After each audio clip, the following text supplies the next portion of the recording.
Welcome to Rob and Tony's Cinematic Adventure. I'm Rob Wilson. And I am Tony DeQuano. So, Tony, it is that time of year again. At the time of recording this, it is officially Memorial Day weekend, which means the summer movie season has officially kicked off. Yeah, it has. And you were just saying that. It's like, it's Memorial Day weekend? Like, oh, yes, it is Friday night. Yes, it is. Memorial Day weekend. And so that means, what does that mean, Tony? That means it's time for summer blockbusters. Yes. Yes, indeed. It is time for our summer blockbuster series because we had so much fun with it last year. So we were doing it again this year. And this year has flown by. It really has. I mean, it feels like we just finished our last summer blockbuster series. It did. Wrapping that up with one of our all-time favorites, Jurassic Park. Yeah. Right? Yep. You know, we got to Labor Day and got back into the groove of fall and the winter and holidays, and even had our little Oscar season. Yeah. And now here we are. Yeah, here we are. We started out last year's summer movies with the first summer blockbuster, Jaws. And so we're going to start out this one with a movie with a very similar feel to it. And from right around the same time, just a few years later. Just a few years later. But we are going to be talking about the Ridley Scott classic Alien from 1979. Which, since we're talking about Oscars, it is an Oscar winner. Yes, it is. For visual effects. Most appropriate win. Yes. Yes. And probably one of the movies, I mean, definitely one of the movies, but possibly the movie with the smallest cast that we've ever done on this podcast. Yeah, I was thinking about that, how, as since I would probably introduce the cast, you know, and then as we're kind of prepping to talk about the movie, the background of it, and then as we talk about the actual movie, we get introduced to all of them. Yeah, and there's a total of tell you about all of them. There's a total of 9 credited actors in this and 1 uncredited. For a total of 10 people in this movie. But I mean, there's a lot of people that worked on this movie. Yes. And a lot of people that had an influence on this movie. Yes. And, you know, I was thinking about it. 'Cause it's a movie that you look at it, you almost think it's one of those kind of sci-fi-ish horror type classics that wasn't a big like blockbuster or a hit at first, but it was. Yeah, definitely. Because it's kind of a slow burn type of movie, which, I mean, granted, Jaws kind of is too. Yes, I mean, it's a very slow burn type of movie. But see, so the movie clocks in at just under 2 hours, about an hour and 55 minutes. It doesn't feel like that. It feels longer, but in a good way. Like it's not very good way. It doesn't drag. You know, it never drags. It's just the suspense makes it feel longer. Yes. And they give you time to, well, it's funny.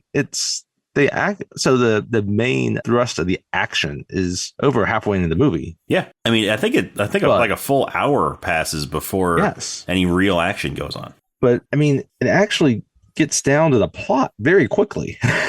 Yeah. I'm looking at it right here as we're talking about the box office aspect of it. It's the 6th highest grossing movie in 1979. The movies above it were Star Trek, the first one, Apocalypse Now, Rocky II, The Amityville Horror, and Kramer versus Kramer. But yeah, it's just under 2 hours, which is, it's not like super short. And now it seems like every blockbuster wants to be at least 2.5 hours long. It's not that either. And so what's interesting is when I watched it recently, I watched the director's cut. I did too. And then when I started rewatching it briefly before we started recording, I started doing the theatrical cut. And technically the theatrical cut is slightly longer than the director's cut. I was reading about this, right? That happens every once in a while. They, and as Ridley Scott would say, so Ridley Scott directed Alien, and it wasn't his first movie, but it's kind of like his breakthrough directorial movie. And he isn't like really saying that a director's cut is like a definitive version of a movie. Which, I mean, if you know about Ridley Scott and Blade Runner. Yeah, I was just going to say like a Blade Runner. There's like 15 different versions of that movie. So now there's like 4 or 5. But and some of the stuff with a director's cut with it is just kind of cleaned up and enhanced, very much kind of like George Lucas with some of his cleaning up of things with Star Wars and the special editions. And some of it's just kind of clipping little extra kind of, we're talking about like, there's a lot of like establishing shots that just kind of focus on characters. And he just will cut a few seconds here and there. And we'll get to it as we talk about the movie. There's one scene in particular that gets added into it, which is the most kind of, I guess, the most notable scene that's added in. But despite that being added in, it's actually a shorter movie. It's not that any scenes have really been cut. It's just that he's clipping stuff off at the beginning of scenes. And streamlined. Yeah. But it really gives you a feel, because it's a movie that takes place in space, takes place on a spaceship, right? About the ship itself, about the characters, about how they interact. And so you care about every single one of these characters. Yeah, you do. And like, you don't know all the backstories, because and you don't need to know the backstories. But yeah, you just get invested in what's going to happen to them. Yeah. And, we could get into the backstories. We technically could get into the backstories of some of the characters or not, because like it's almost 50 years old at this point, right? 45, 46 years old. 46 years old. It celebrated its 45th. And there's a bunch of other media year. out there. It's had it had 3 sequels, and then it's had other newer like prequels to kind of fill in a bunch of the gaps. Yeah. And I'm not particularly interested in talking about those, because I think if we're going to be talking about the experience of this movie, some of the extra stuff doesn't necessarily need to be talked about. This one being the first one to come out, this entire movie stands on its own. Right. It doesn't require anything else, any previous viewing to understand what's going on. We could talk a little bit about specifically Sigourney Weaver. Mm-hmm. And how she kind of plays into all of it. But there's so much other backstory that's been filled in with whether it be video games or other movies that kind of gives you a little bit more into, I guess, shines a light a bit more on some of them, right? Yeah. Because the original 4, right? You had Alien and Aliens, which was not directed by Ridley Scott, right? That was James Cameron. Alien 3, which was famously directed by David Fincher, which I remember when that one came out, which probably when I saw the trailers for that, I don't think I was actually very familiar with the first 2 movies, right? Mm-hmm. Which I don't know why it would be, because I don't think it was even 9 when Alien 3 came out. Yeah. It's definitely not a movie that my parents were going to take me to. Yeah. And then Alien Resurrection was the 4th one. Before more recently, they started kind of, Ridley Scott's wanted to add on to the mythos a little bit. But I don't know. There's obviously a lot of discussion, right? Alien or Aliens? What's the better? That's the thing. They're 2 completely different styles. They're very different movies. Yes. Sure, it's the same universe. It's similar plot lines, but they're completely different movies. Yeah. No, absolutely. The thing that shares them, besides obviously being the same universe and the same kind of creatures, is Sigourney Weaver, and she's just brilliant in both movies. Yeah. Yeah. So it doesn't matter whether it be this one, which is more your horror haunted house oriented type movie with a lot of phallic imagery, which we will definitely get into. Yes. Or your just complete balls to the wall action movie, which is Aliens. And I know one day we will do Aliens, because it's also a great movie. And there's no reason to try to pick which was the better movie, I think, right? Yeah. They both exist and they're both awesome, so why not enjoy both? Exactly. And like you said, they're different styles of movie, right? So like, why try to have to nitpick between the 2 of them? Yeah. And even if one might be slightly better, who cares? Like, Die Hard's the best of the Die Hard movies, but Die Hard with a Vengeance still kicks a lot of ass. Yes, it does. I still enjoy watching it, and I enjoy watching both Alien and Aliens. Yep. Which, it has a great cast. Like you said, it's a small cast, but it's a great cast. Yeah. And speaking of the cast, we've got a couple of games to bring out. Excellent. With such a small cast. Right? With such a small cast, it's amazing we have both of our games to play on this one. It's only one person each, but Yaphet Kotto. All right. He was in an episode of Murder, She Wrote. He was. Interesting. Just a single episode. And John Hurt played the War Doctor in Doctor Who. That's right. In the 50th anniversary special. Yes. So we got our Who's Who of Doctor Who and whatever we're calling the Murder, She Wrote game. Both in the same movie with a cast of 9. They could have done an easy Murder, She Wrote episode with Angela Lansbury on this duo. Yes. Yes. You think the alien is the killer? No. It's Angela Lansbury. So I'm glad you're bringing this up, right? So Yaphet Kotto is in this, and prior to this, he would have been known very well for his turn as a Bond villain, right? Live and Let Die, Kananga, and like this is a sizable. It's interesting, like so Sigourney Weaver, right? Like this is her breakthrough movie. And I like how they kind of play it because, like, at first you wouldn't suspect her to be kind of like the heroine of the movie or the star. You would expect it to be Tom Skerritt because, I mean, he's first billed. Right. He's first billed. And he's probably the biggest name in this movie. And he is the biggest name in this movie. Unless, if you're very much, kind of into some like British stuff at that time. John Hurt. But you would know John Hurt and like Ian Holm. Trying to find this. Season 4, episode 8. Steal Me a Story of Murder, She Wrote. Let me find out about this. Steal Me a Story. Yep. So. And then I guess Veronica Cartwright. Well, she would have been in Body Snatchers with Invasion of the Body Donald Snatchers. Sutherland, who we talked about last week. Yep. And then Harry Dean Stanton, who's always been, he's a character actor. Yeah. You find Harry Dean Stanton is great. It's always great seeing him. I mean, I loved him in Escape from New York. Always terrific, whatever he's in. Yeah. This is the plot of the Yaphet Kotto Murder, She Wrote. A bomb kills a TV producer who stole a plot of one of Jessica's books. No wonder she planned a bomb to kill him. I know. He stole the plot from her book. He's plagiarizing. Dude deserved to die. I mean, come on. I mean, nowadays he would have just used AI for that. But they run through the cast at the beginning of the movie, and it's Yaphet Kotto as Parker. Like, I love it. I would have thought it would have been and Ian Holm and John Hurt. No, it's and Yaphet Kotto. Which, granted, like, I wasn't alive in the 70s. Maybe everyone's like, oh wow, yeah, Yaphet Kotto's in this. Far out. And hey, he's lucky. He is the one person of color in this movie, and he is able. The one person of color that's not in an alien costume. Well, yes. He's able to buck the trend of the horror movie where the brother does not die first. Right. Right. The brother does not die first.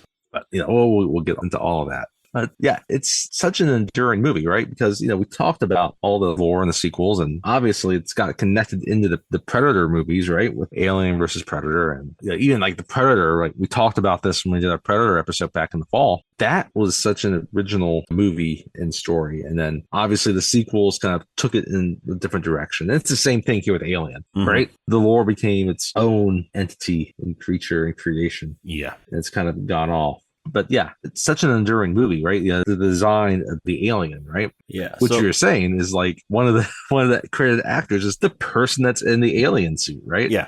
Which is great. It's 1979. It's not going to be CGI. It's a person in a suit, and it works perfectly. Even though you don't see him in the suit that often. No, because it works perfectly because you don't know where he is and you're trying to figure out where he's going to show up. And so it builds in the tension of the movie. Because, you don't know what's going to happen. And he blends in so well with everything because everything looks like dicks, including the alien's head.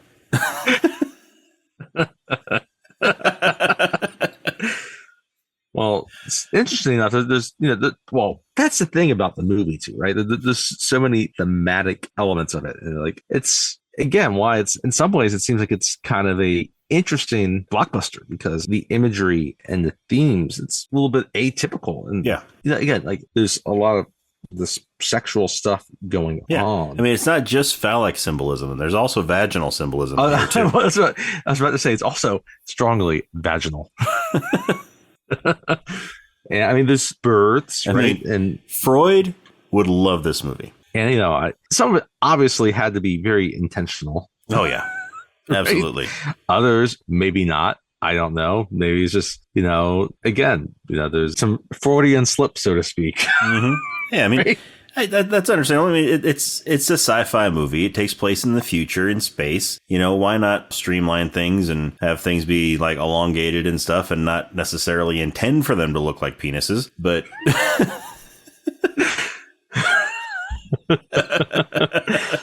It's going to have the second little mouth that protrudes out. It's just like a lot of times openings might just look vaginal, It's like, hey. Or like the entire underside of a face hugger. Hey, sometimes a face hugger is just a face hugger. Just like a flower is just a flower. Sometimes sausage is just sausage. Yep. Sometimes Bill Clinton's cigar is. I did not have sexual relations with that woman.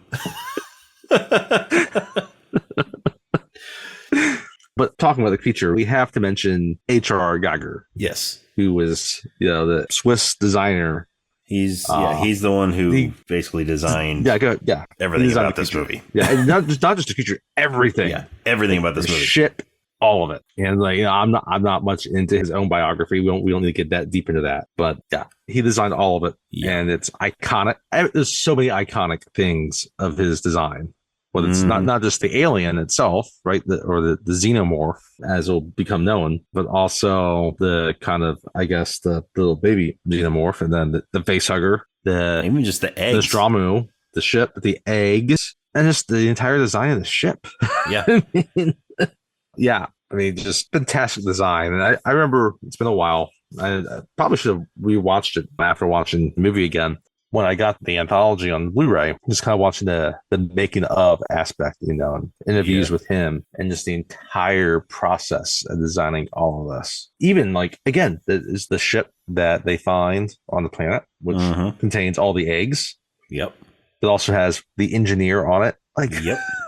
All of that is just so iconic, and it's all towards him. So even if you haven't seen the movie, you've only seen the movie once or twice, it's ingrained kind of into our psyche and popular culture at this point. Yeah. When was the first time that you saw it?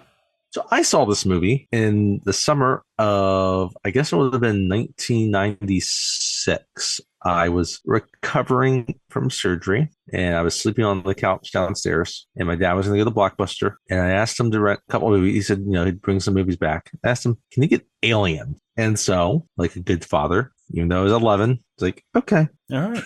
Nice. I'm going to get you Alien. And I watched Alien by myself downstairs. Well, that night. Mean, you also watched The Exorcist by yourself in a dark room when you were 6, didn't you? Something like that.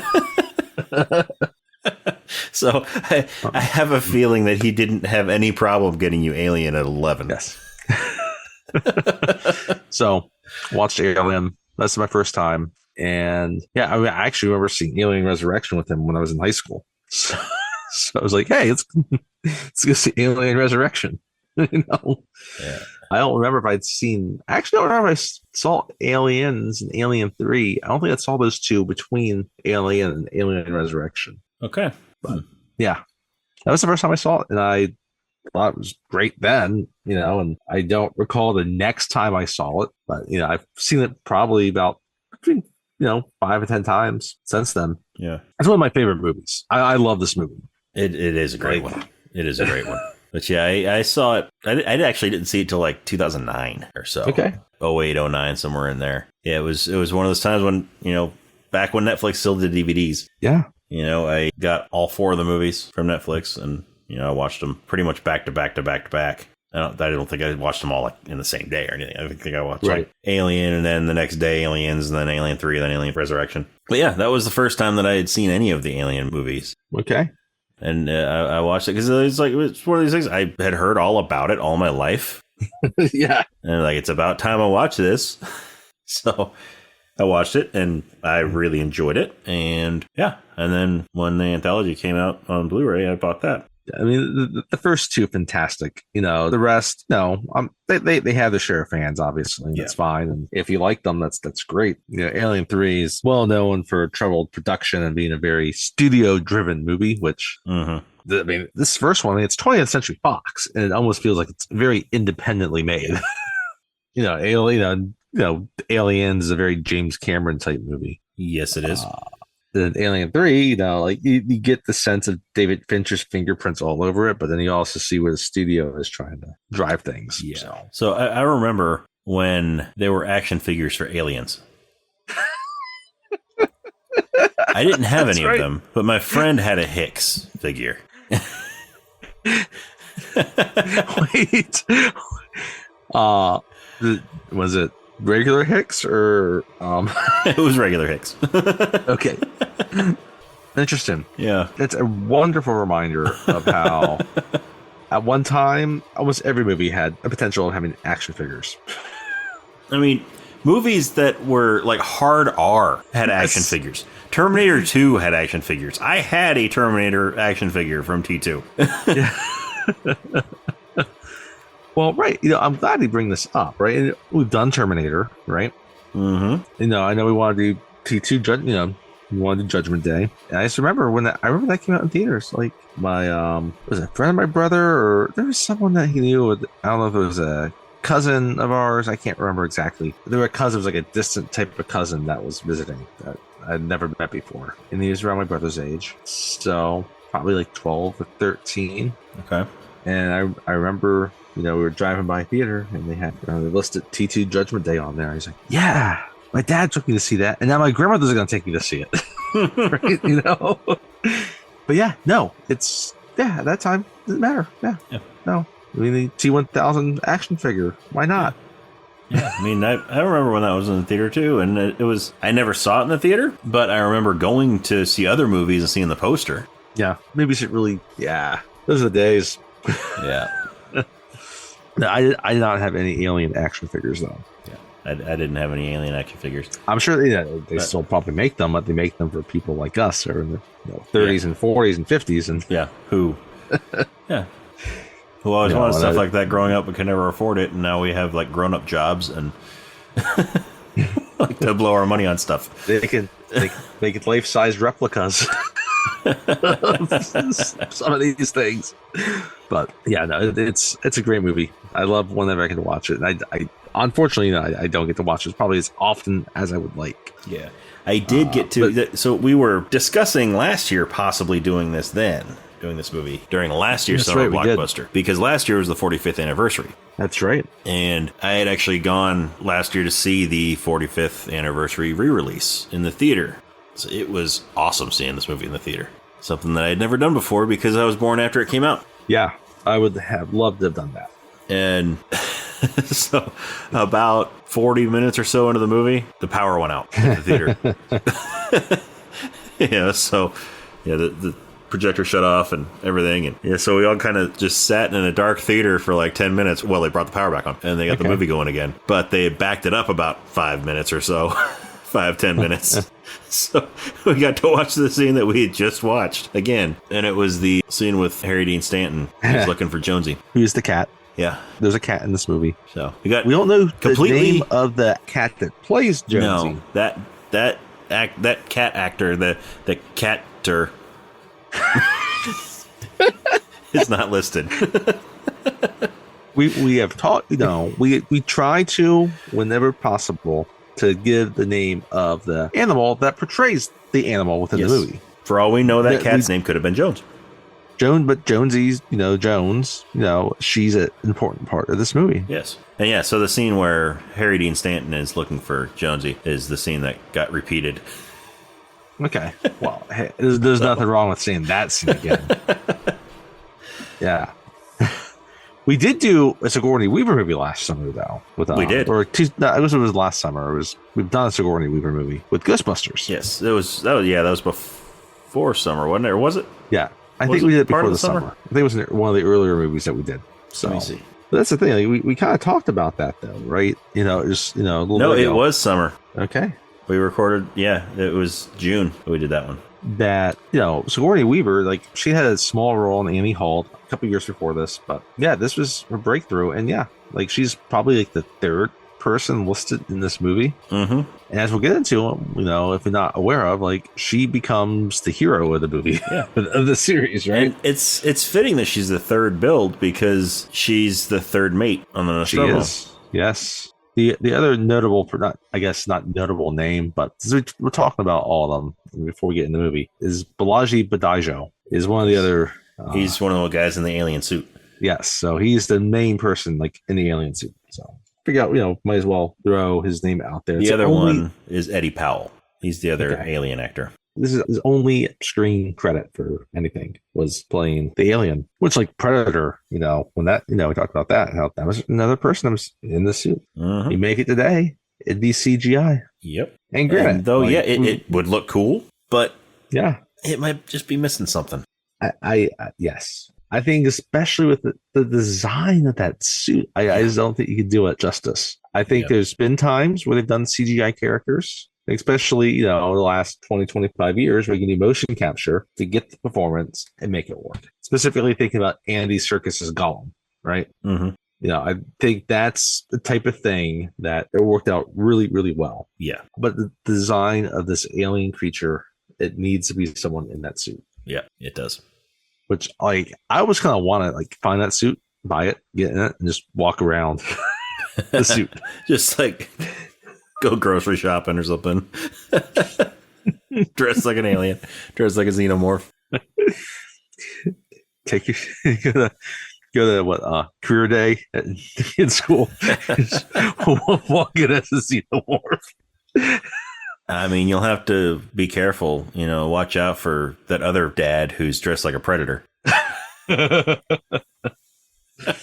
Anyway, but yeah, I don't know if a whole lot else to say before we jump into it. Yeah, so let's go ahead and get into it.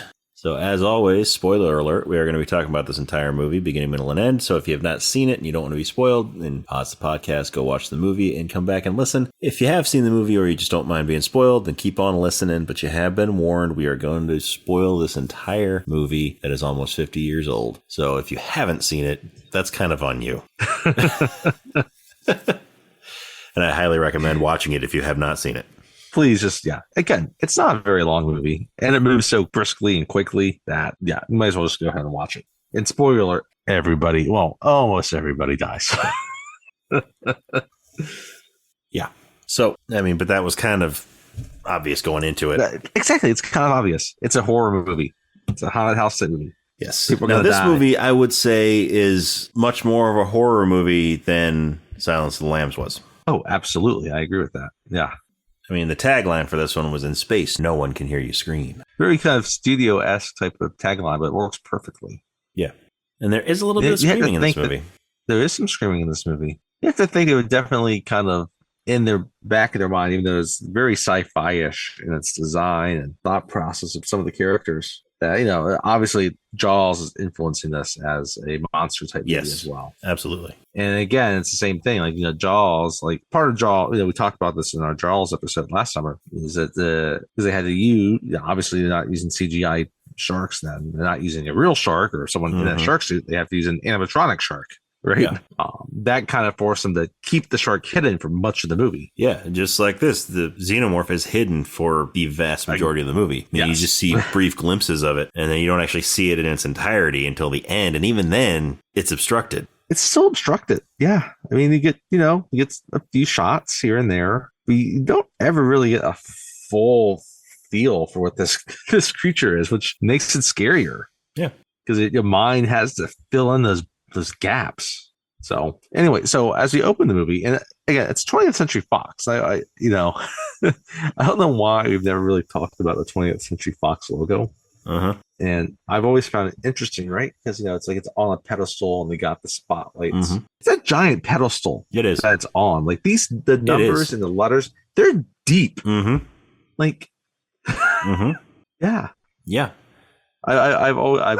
I should say always, but it's fascinating. And anyway, it's a 20th Century Fox movie, and then it opens up in its space. I've always loved how they do the lettering, the title credits. Yeah, me too. Slowly revealing the different, just one lines. line at a time until it finally spells out alien. And I don't know why, but it's already a good way to set the mood and the tone of this movie. Things are going to slowly build, to this crescendo and this climax. Yeah. And it's doing this as it's, we're in space and it's panning across a planet. Right. And, and finally we get the alien and we see this, spaceship, and it tells us a little bit about it, and it's the Nostromo, and it's a tug. Essentially, it's a space tug. Yeah, it is carrying 20 tons of ore, and it's 20 million tons. Sorry, 20 million tons of ore. Yeah, you could tell this. You had the ship, it's and then whatever. Gigantic ship. what it's tugging, this is massive stuff that's tugging, right? And it says that its destination, the destination is Earth. So coming, going, somewhere out in space, and they're bringing all this ore back to Earth. Is the plan. So, and then we get. I just love it. I love how it just slowly works through the ship. Yeah. Right. Because it's. I like it. It's like it's dark.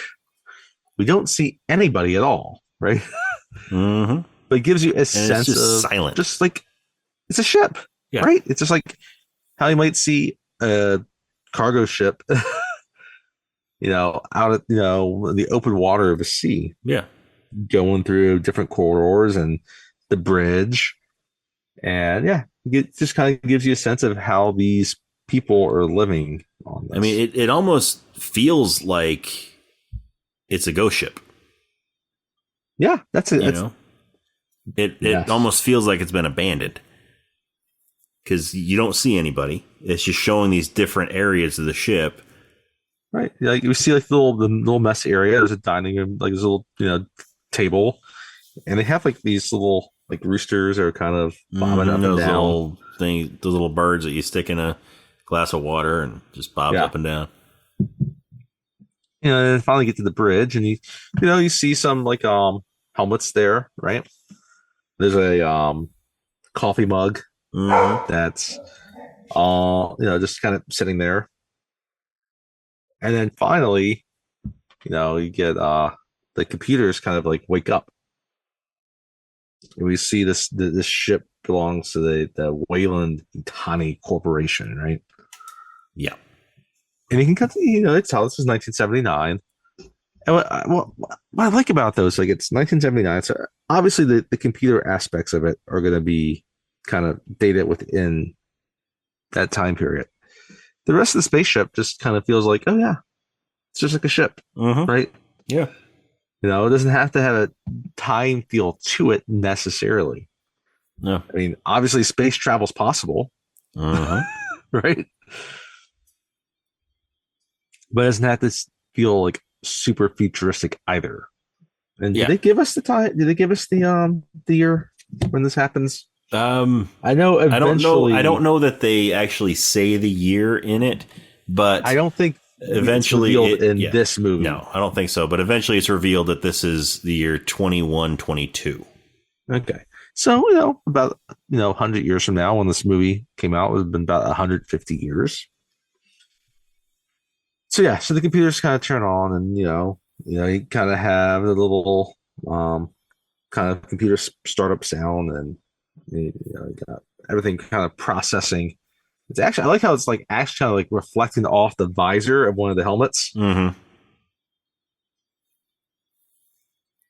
So it goes through that, and then it kind of cuts to another bay on the ship that we haven't seen yet. This room with, and there's some pods. Right? And you see the like the latches kind of open up, and you can see there's like 6-7 pods there, and there's people in them. There's a person in each pod. Yeah, and they're all right now. They're all still asleep. They're in stasis, right? But then the first one kind of starts to get up, and that's John Hurt. Mm-hmm. And then slowly the other ones kind of get up, right? And and then they get around, and obviously they're coming out of sleep, a deep sleep, so they're not ready right away. And we finally kind of cut to them like they're all eating at the table. So we talked about John Hurt's the first one that we kind of see waking up from this. Yep.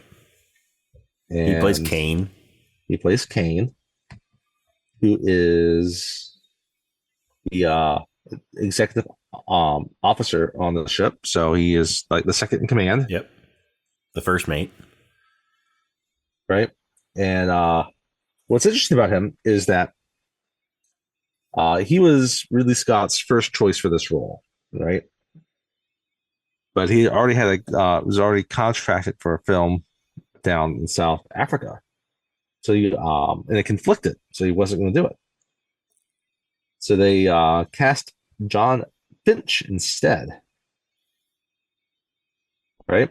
Well, the first day of shooting, John Finch got ill, right? And they found out that he got like bronchitis, and then he was diagnosed with type 1 diabetes. Okay. So he was figuring all that out, and so he couldn't film the movie. Okay. Well, and by that point, the movie that John Hurt was supposed to be in that was filming in South Africa, that fell through.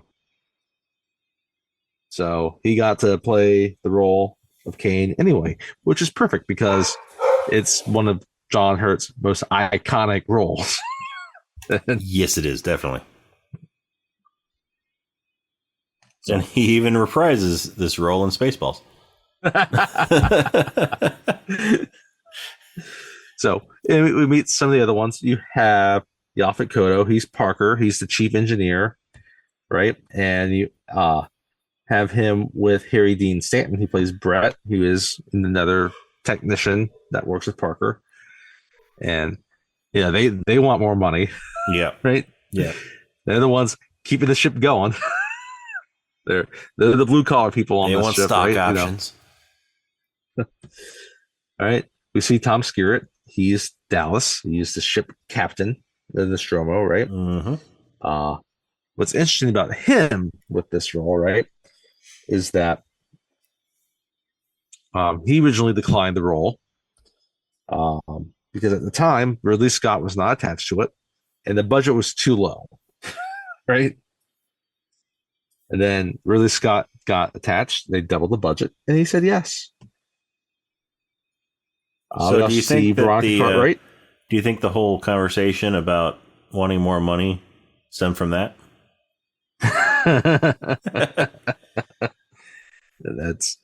That's a good question. Right. They don't like the other people. Well, they say they don't like the other people getting double what they are, right? Mm-hmm. It's like, no, you get what you're contracted for, is what he says, tells them. Yep. You have Veronica Cartwright. She's Lambert. She's the navigator. We also see Ian Holm. He's Ash. He's the science officer for the ship. Mm-hmm. I love Ian Holm. He's great. It's funny. Like, obviously, the first time I saw this was before Lord of the Rings. I probably would not have known any other movie he was in or any show or whatever. And and by the time I saw Lord of the Rings and saw Alien again soon after that, I realized, oh, that's Bilbo Baggins. Yep. And finally, we have Sigourney Weaver, who plays Ellen Ripley, who is the warrant officer aboard the Nostromo. And so she's like the third mate, the third in charge. I had mentioned Harry fourth Dean in charge. Also, he didn't want to take the movie either, because when he did the audition, he was telling Ridley Scott he didn't like sci-fi movies. He didn't like monster movies. Right. So Ridley Scott convinced him that, you're actually making a thriller. Right? Mm-hmm. Which is true. It is true. But Ridley Scott likened it to 10 Little Indians when he was trying to convince him of it. Right. So, but it is Sigourney Weaver, like we were saying. She plays Ripley. Her first major role. And I guess apparently Meryl Streep was considered for the role. I don't think Meryl Streep would have done as well in this. No, I agree with that. I mean, she wouldn't have fit the role. I mean, Meryl Streep, don't get me wrong, she's a fantastic actress. But I don't think she would have been a good Ripley. She did not appear in it because John Cazale, who was her partner at the time, had just died. Okay. Now it doesn't say really if Helen Mirren also auditioned, and I guess I don't think she was offered the role. But again, I love Helen Mirren. Helen Mirren, again, fantastic actress, but not right for Ripley. No. I mean, she and Meryl Streep, both of them may have had an interesting take on the character, but I don't think it would have been as good of the version that Sigourney Weaver did. Yeah, she just finds such a balance. And here's the awesome thing about Sigourney Weaver with this is that in some ways, kind of like Harrison Ford, right? This is like a major breakthrough, so to speak, and it's a major action type role that becomes part of a series that they own this character. You can't separate them from that character. Yeah. But both of them have so many other roles that you can associate with them. And they're not necessarily thinking about Ripley or Indiana Jones. Yeah. Right? But you can watch Witness. You're not thinking necessarily about Indiana Jones killing Nazis. Yeah. Or Han Solo flying around with a giant hairy co-pilot. Mm-hmm. So, anyway. So, they're all waking up, as we said, and they're all kind of in the mess area. They're eating, and they're complaining about the food.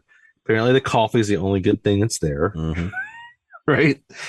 This movie, so when I was rewatching it again, I was thinking, this movie probably features coffee the most since our Dante Speak episode. Yeah. I think that's accurate. There's not nearly as much coffee as Dante Speak. No. I mean, there's not Sarah Connor does not own a coffee shop in this movie. No. But and we also don't have, a dude who's obsessed with coffee in this. Right. This is just people that are working on a ship that, want to drink some coffee. Mm-hmm. I mean, they just woke up from a long nap. Yeah. They got to work. They want coffee. Mm-hmm.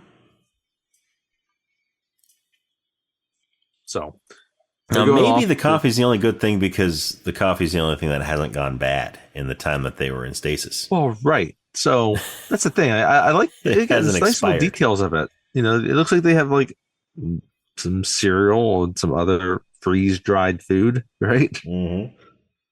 Because they don't establish really how long they've been floating out there. No. Right? We just see that they've been woken up. And what they're actually expecting at this point is like they're close to home. Mm-hmm. That's what they're thinking. Because their pods were supposed to open up when they were close to home. They aren't aware currently that something else has caused the onboard computer to open up their pods. So they're thinking, they're not far from Earth. We get Dallas, Tom Skerritt. He gets a message from the computer, which Mother. They call Mother. There's a message that's for his eyes only, right? So he goes to the bridge, and off to the one little sections of the bridge, there is like a room that he can access, right? And he goes in that room, and he can lock up, and he can access Mother and talk to Mother, right? Uh-huh. And that's when he sees that there's what seems to be a distress call. Yeah. It's a ping. After Mother asks him if he has eaten his vegetables.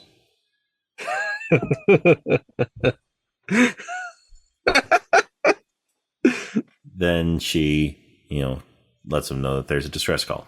Or there's a ping that is very similar to a distress call. It happens, every 12 seconds? Every 12 seconds. 12 second intervals, right? So he goes back to the little... so while he's doing this, everyone else is kind of in their stations, and they're working. And Lambert she's trying to search for, like Earth on the radar, right? Ripley, she's calling back to basically kind of like the what would be their air traffic control, right? I like how she says Antarctica. Yes, the Antarctica base. The base in Antarctica. I love it. Right, and then you have Kane, since he's he's the first mate, he's second command, he's kind of overseeing what they're doing, and yeah. And so, but then they're having trouble finding Earth. And so they're a little bit confused about that, right? It's like, and then they, Lambert is able to kind of lock on what system they're in. And she's like, yeah, that's not anywhere close to Earth. Right. So they get back to like the mess hall. Dallas comes in. It's like, oh, well, no, Mother intercepted a message and it's these pings, and people are like, is it a distress call? He's like, I don't know. I don't know. Right. And, I like Ripley. Like, Ripley, again, we don't have a whole lot about her yet. Right. Mm-hmm. She seems like she's very thoughtful. Yeah. That she kind of is. That would be my initial impression. Like, she tries to think of all potential possibilities. Yeah. Right. She's not someone that's going to get overly excited, and she's not someone that's going to like doom and gloom. She's trying to logically think through things. So, and then, again, like, obviously not everyone's on board, so you have Parker and you have, Brett, right? Harry Dean Stanton. Like, they still want more money. Yep. It's like, yeah, like, do we have to go out searching for that thing? Like, and like, we don't even, and I think Brett even says like, well, someone says like, oh, well, we're supposed to, any signal from intelligent life. And Brett's like, do we know it's intelligent? Yeah.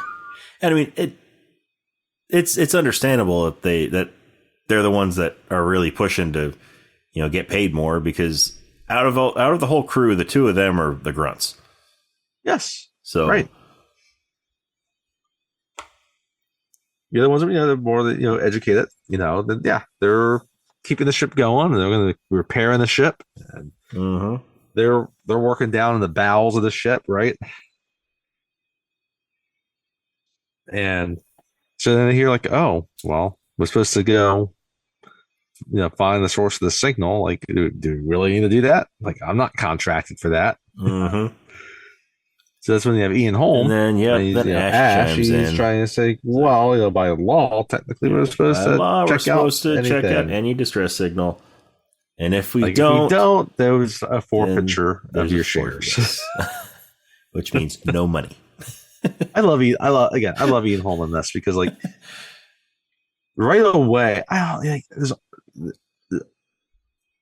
the start, there's something that's just not right about him. Something that's not right about him, yeah. Right, because like when they come back in, they're all meeting, like he's sitting in Parker's seat. Parker's like, "You're in my seat." Yeah. And Ian Holm, I mean, Ash, he does politely leave the seat. Yeah. So, Dallas decides, no, we gotta go down, check it out. And so, the Nostromo, it detaches from the rest of its cargo, right? Mm-hmm. And it's going to land. It's on a moon, right? Because as it approaches, like, you see a planet and you see some moons to it, right? And it's going to land on a moon of this planet. Yep. Yeah, I love it. Like, I love how it's slow. It goes through the entire process of detaching and then landing. They've got to match the curvature of the moon. They've got to match the rotation and everything. And it's going through step by step what they need to do for their landing sequence. And it's an unknown moon, right? Again, it's space travel, so like they understand like Earth, right? And what they need to do to land on Earth, right? And I'm sure they've probably been to this other planet that they were just picking up all this ore from, right? So they would know how to land on that. But this is an unknown, right? Yeah. So they got to be methodical. So, and then finally, they start to land, and then as soon as they land, like, all hell breaks loose. Yes. So they land, and there's this giant ship that has crashed on this moon. Yes. We don't know how long ago. We don't know how long it's been sitting there. But, yeah, they figure that's where the signal's coming from. So they investigate. Right. So 3 of them stay back. Well, 4 of them stay back, I should say. right? Or really, you should say 2 of them stay back, right? Because you have your grunts; they're going to be working. They're working on repairing the ship, yeah, right, so that they can, get back up, right? So it's so Ripley and Ash stay back, right, while the other 3 are going to go investigate the source of the signal, right? And they're even asking like Ash, because he's the science officer, like he starts kind of trying to collect data from Mother about not just the not just the atmosphere, but also the terrain that they're on, right? Temperature. He says like their sun's going to come up soon, right? And he's going to kind of be the person like it's going to be linked in with them as they're walking out onto the planet. He's their guy in the chair. Or the moon. He's the guy in the chair. That's right. So meanwhile, Ripley, she decides that she wants to, excuse me. Well, actually, she goes down first to the bay, the bowels, and she's talking with, Parker and Brett. And they're still worried about their money. Yep. It's like you're guaranteed by law to get your shares. Get your shares, yeah. Right. And they're kind of giving her a little bit of trouble. They're giving her a little bit of mouth. And you can still realize, like, they're going to do their job. They're going to take pride in that. So, yeah. So she goes back up on the bridge. We finally see Jones, the cat. It's a little tabby cat, right? And she's there on the bridge too. And so she talks to Ash and it's like, well, can I, listen, try to decode more of that message from, not the message, but the signal, right? So you have Lambert, you have Kane, and you have Dallas. They're walking out there on the planet and they see this spaceship. And I love how Lambert's like, maybe we should turn back. She's like, maybe we should turn back. Yeah. They should have listened. We've already come this far. We can't go back now. They should have listened. She's going to say that again when they get into the ship. Yeah. And they still don't listen. Right. So, then Ripley, she's looking at the message. And she's like, she looks at Ash like, I don't really think this is a distress signal. I think this is a warning. Maybe I should go out there and warn them. And then he's like, what good's it going to do? They're already there. Right? He has a point. So he does have a point. Yes. So, and again, like, it's almost kind of hard to describe this ship. It's almost looks like a horseshoe. Yeah. It definitely doesn't look like any sci-fi movie spaceship that has really been seen before. No, it's original. I mean, neither does the Nostromo. No, right. That's definitely original design too. But in fact, the Nostromo looks like a flying castle. Sort of. It does, doesn't it? I haven't thought of it that way. So they're walking up to it, and there's 2 openings to the ship that are strongly vaginal. Mm-hmm. I mean, strongly. Yep. Julianne Moore would be excited about the ship. Vagina.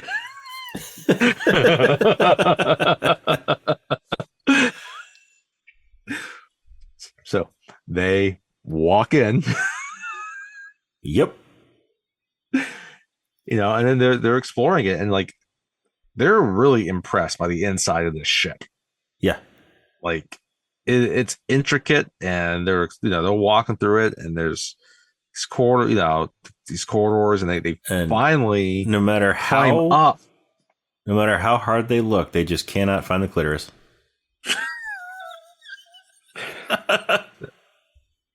If they had watched South Park, Bigger, Longer, and Uncut. But that movie wouldn't come out for another 19 years. Yeah. Anyway.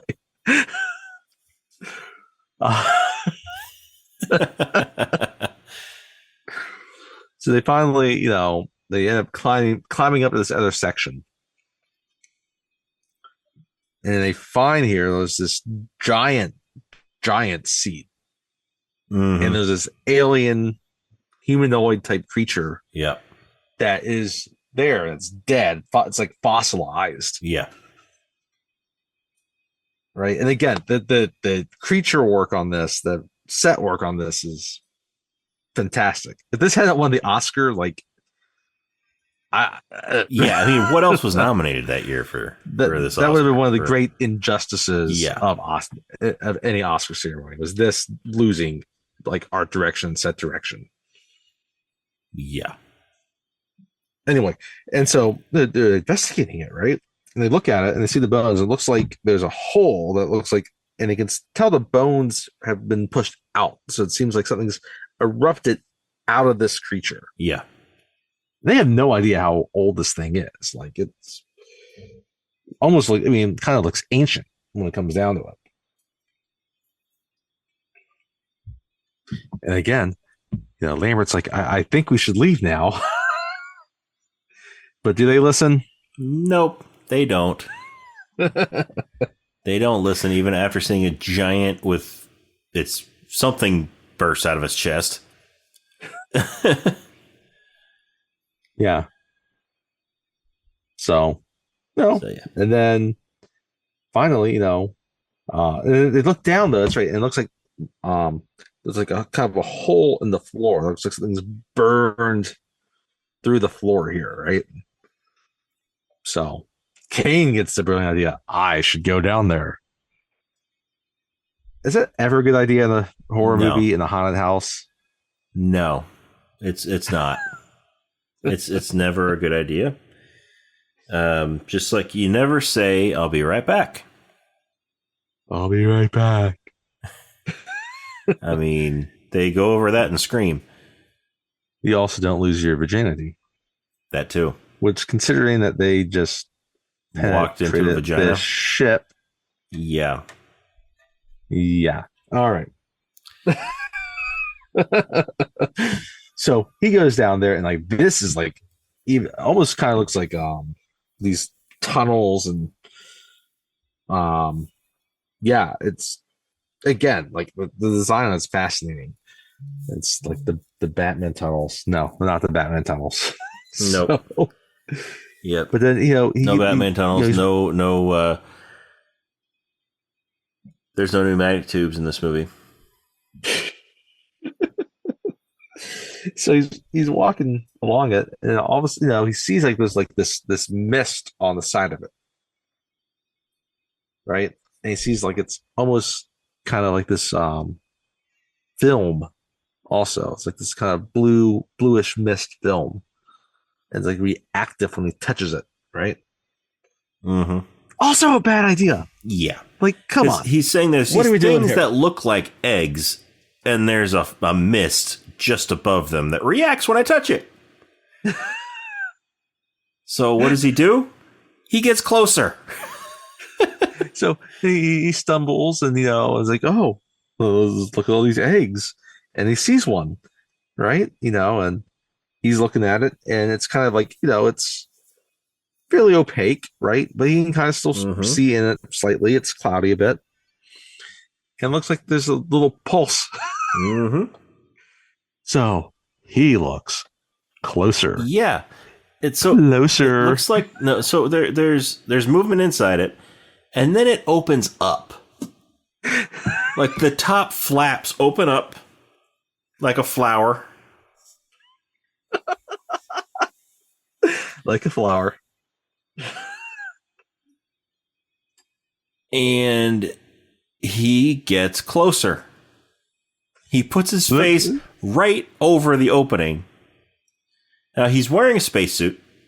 So he's got his helmet on and everything. Yeah. And this thing inside this egg just jumps out and latches onto latches right on. Yeah, right onto the face shield on his helmet. And doesn't let go. So like the next thing we get is like Dallas and Lambert have brought him back to the ship, right? The Stromo, right? And at the docking bay there, right? And you have Ash there, and you have Ripley there, and they want to be let in, right? They've done their first kind of brief decontamination, right? But she's not going to let them in. It's like, oh no, like I don't know what that is. I'm on the ship right now. I'm actually I'm command right now. I'm the commanding officer. You're on off the ship right now, so I have had the final say on this, and we have there's quarantine protocols that are 24 hours, right? And Dallas is trying to say, like, I command you. I'm ordering. He's like, just coolly. She's cool about this. She just says, I'm sorry, but no, we have these procedures for a reason. If you get on here, we all might be in danger. We might all die. We all might get infected. If you're in my position, you would do the same thing. Right? And then Ash lets them in. Right? He's by the door. He's able to let them in. And she's kind of confused about why he's doing this. And so they take Kane to the med bay.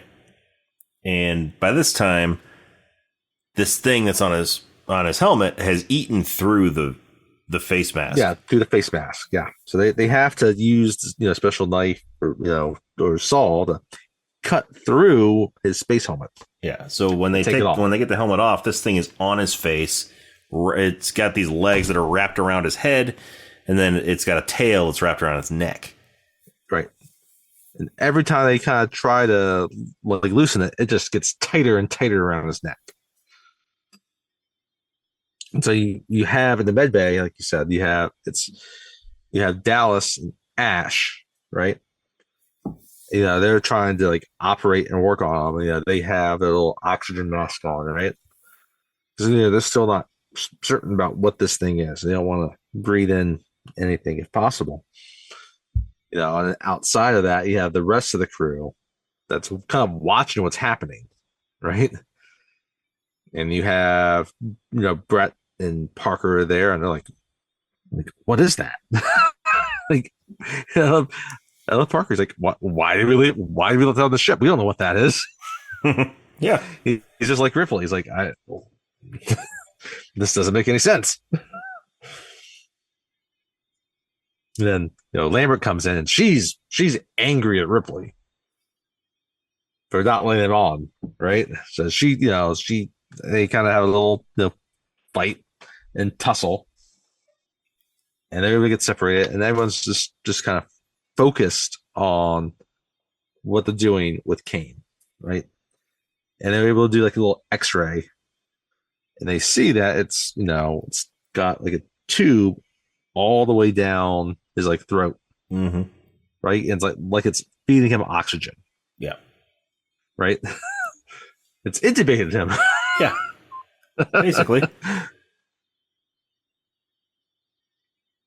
So they're looking at it, and they're talking about what if we try to cut off one of these little claws or fingers, right? Yeah. So they cut it, and then it bleeds acid. Yeah, and so it drips onto the floor, and it starts eating through the floor. So then they got to run down to the deck below, and it's eating through that one, and they got to try to catch. They got to try to get ahead of it because they're afraid that it's going to eat through the hull. And so they get below where it's coming through, and finally, it eats through the ceiling, and then stops. Yep. And what? So at this point, you have Dallas, and you have Brett and Ripley there, and I can't remember if anyone else is there, but Brett's got a pencil. And you got a pen, yeah. So Dallas borrows Brett's pen, and he's poking around at the acid up there, and confirms that it's stopped eating through things. But he pulls the pen down, and it's smoking. He just had it in acid, so that the pen is getting eaten away by the acid. And then he hands it back to Brett. He's like, "Here's your pen." Brett just kind of looks at him. He's like, thanks.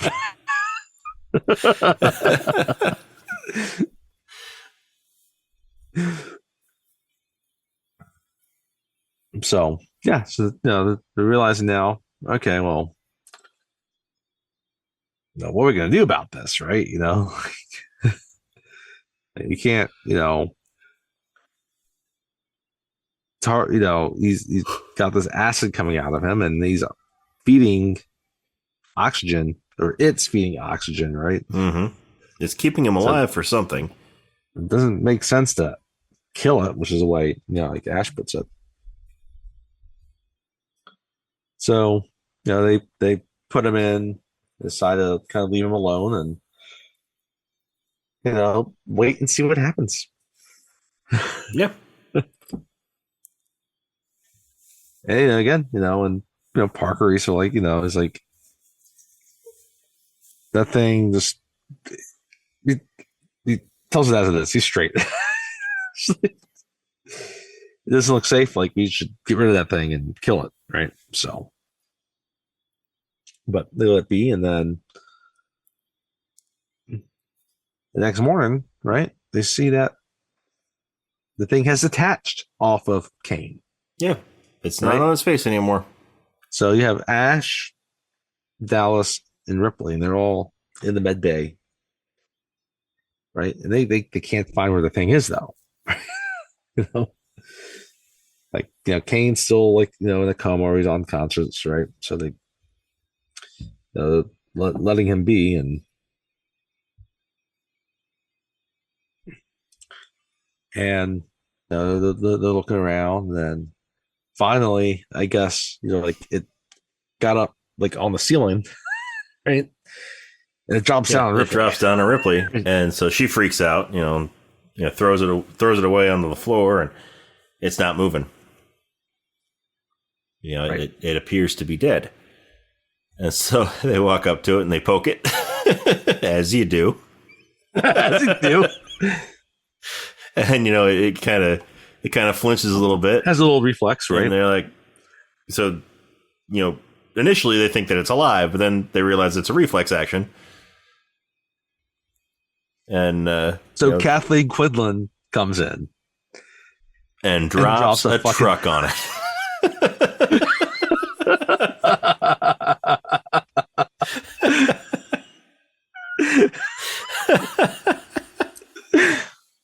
She could have saved a whole lot of trouble for all of us. Yes, she could have. Just drop a truck on it.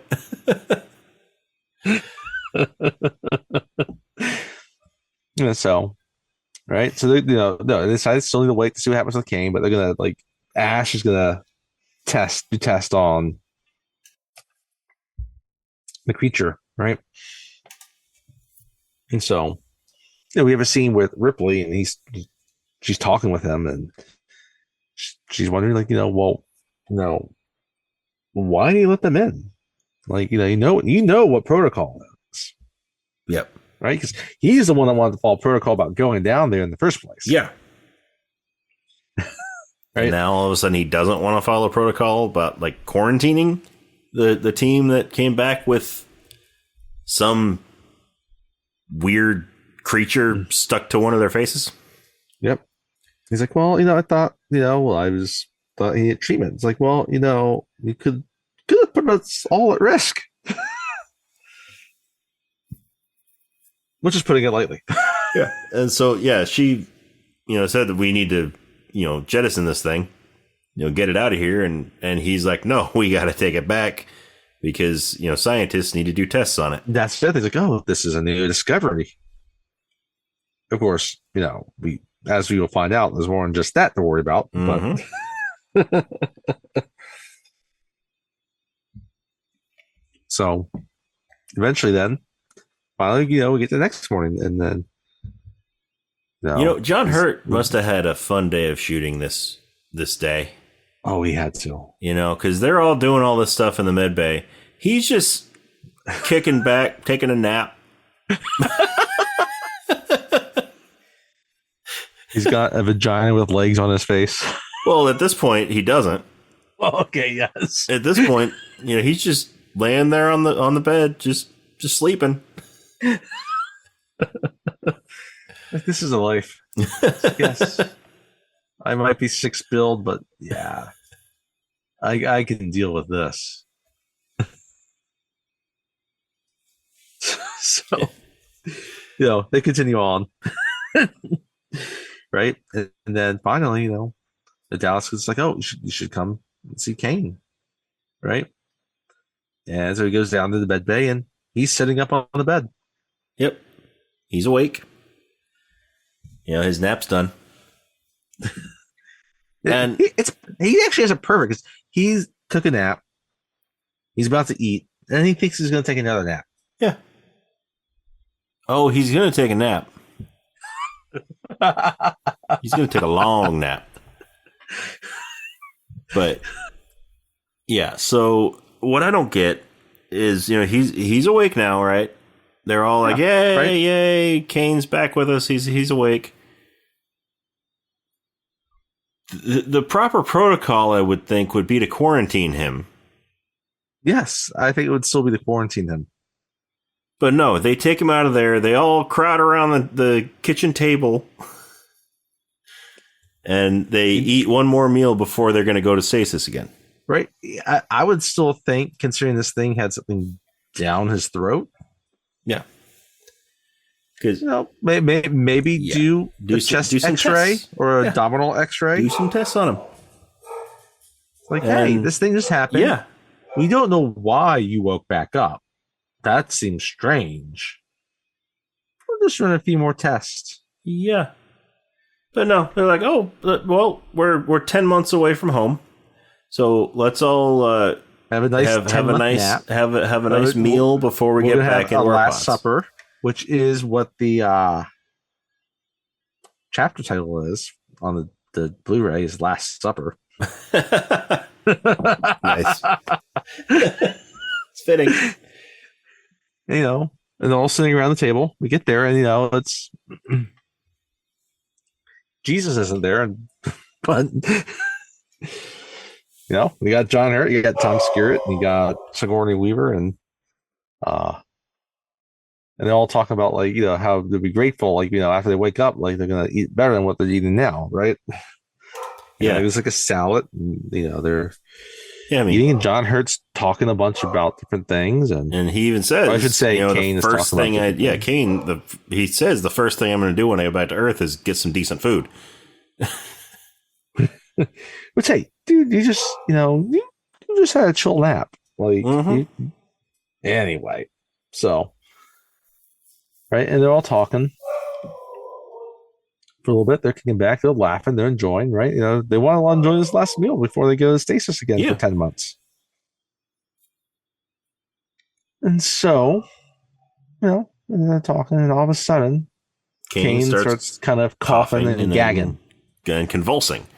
Then he starts convulsing, right? At first, they're like, are you okay? To kind of, think he might be choking or something. Right? And then he kind of falls over on the table and flips over, and like you said, he starts convulsing. Looks like he's having a seizure. So they're trying to find something to bite down, so he can bite down on his and bite his tongue off, right? But then he seizes up, and then we there's get a little pop from his chest. There's some little blood that comes out, and it was like, what just happened? Around, they're startled. They're like, what's happened? And then there's a bigger pop that comes from his chest, and then blood spurts all over Lambert. And this thing comes out, just raises up out of his chest with little teeth. Little tiny teeth. A little penis with teeth. It looks around at him menacingly. This thing looks menacingly. Yes. At all of them. Yes. It looks around. And then Parker, he's got his knife in it. He's got the knife in his hand, like a little steak knife. Yeah. And he's about ready to stab this thing. Yeah. He should have. And Ash is like, no. We might want to test it. But then this thing, after it like looks menacingly at everybody in the room, then it just hops out of John Hurt's chest and darts away. Just runs. Yeah, it runs like it full on. It's got this little tail that's going behind it, and it was all trying to gather themselves because they just saw a freaking alien pop out of a chest of John Hurt of the Kane. Mm-hmm.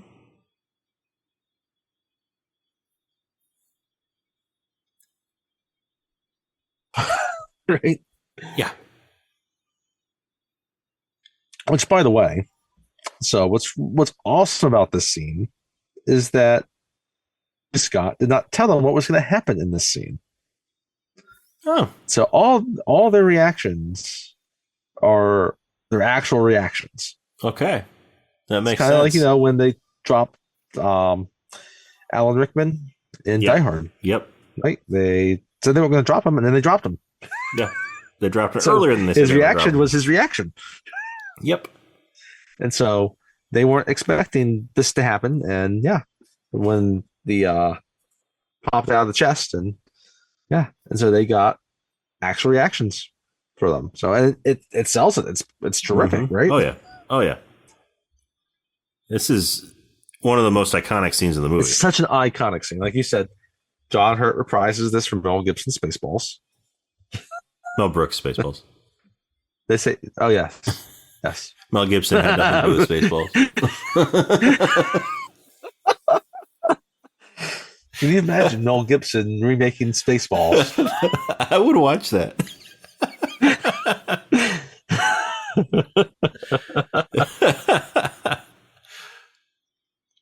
That would be that'd be a very interesting movie. We do want to do Spaceballs. Yes, we will do Spaceballs one of these days. We'll do several Mel Brooks movies. Yeah, I want to do Blazing Saddles, History of the World Part 1, the Young Frankenstein. Go on and on. Yeah, Young Frankenstein. Yeah, The Producers, Robin Hood Men in Tights. It's just pretty much anything Mel Brooks is worthy of this. We podcast. haven't done Mel Brooks yet. We'll get to a Mel Brooks movie eventually. Yeah. So or we might even do a whole Mel Brooks series. Yeah, I think we could do a definite Mel Brooks series. So, anyway, just the design on this thing, though, right? Because, they weren't expecting Kane to give birth right there. Yeah, it's got these little sharp teeth, right? And it's got the head and tail, and it just rushes off, and so. I'm kind of left wondering, what do we do? And they gotta shoot him into space. Yep. So they wrap him up. They mummy him, and they wrap him up in, like a blanket or sheets or something, and just jettison him into space. So now they're worried about quarantine. What? Don't really want this body around anymore. I'm pretty sure whatever was in him is already, out, and they're not going to be able to quarantine them. that creature. So, yeah. Anyway, give him a space burial, right? No, here what I don't understand is before Dallas hits the button to launch him into space. Sorry, Louise. So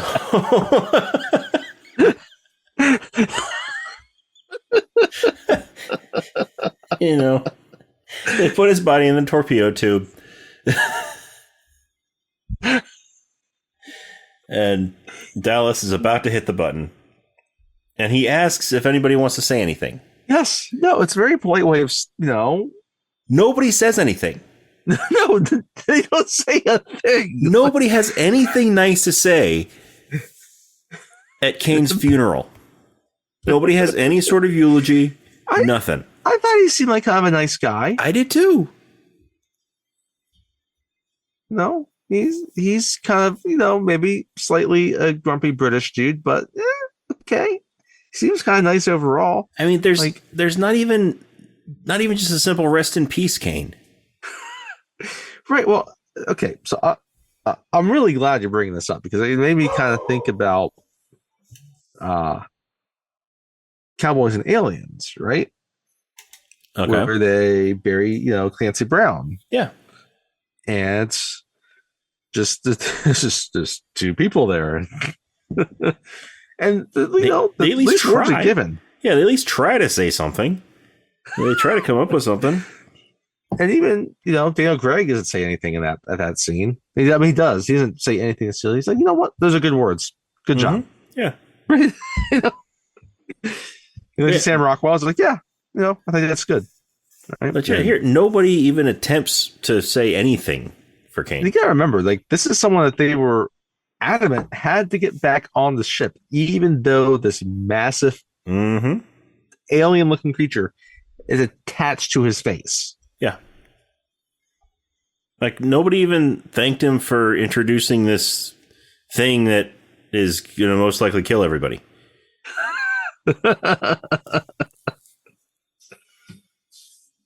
Not even a thank you. The shipmates, like, okay, so right now they're 10 months from Earth, right? They've been together for probably at least half a decade. Yeah. Going from Earth to pick up the stuff and to tow it back to Earth. Yeah, because we don't know how far away this planet where they got the ore is. We don't know how long they've been traveling. A lot of that time was in stasis. But they seem like they know each other well enough. I mean, especially Brett and Parker. Yeah, and I mean, this clearly isn't their first mission. That's right. So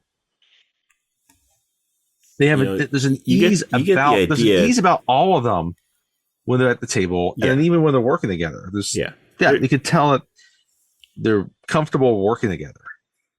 Yeah, you definitely get the feeling that they've been working together for years. John Hurt into outer space. Yeah, like no, bye. Yeah, I mean they just flick him like a booger into space. An alien just burst out of your chest. Yeah. I mean, granted, maybe a couple of them are still shocked. I don't know. They were able to recover enough to wrap his body up. Which even at that point, I'd be like, you know what? I'm just sticking him in this tube. Nice knowing you. Boop. Eject. Which again, like, there's still the little problem of the thing that burst out of the chest. Yeah, it's still on the ship. Now, granted, it looks small. So they can think, oh, we can take this. Yeah. So after they turn Kane into a human cannonball, then they all decide that they're going to go and look for this thing. I mean, it was nice enough that they would take time out of their search for this alien creature to, give their crewmate a space funeral. But, they may have taken a little bit too much time. I'm just going to say, like, if something is able to, forcibly eject itself out of another person. Like a lifeline exercise card?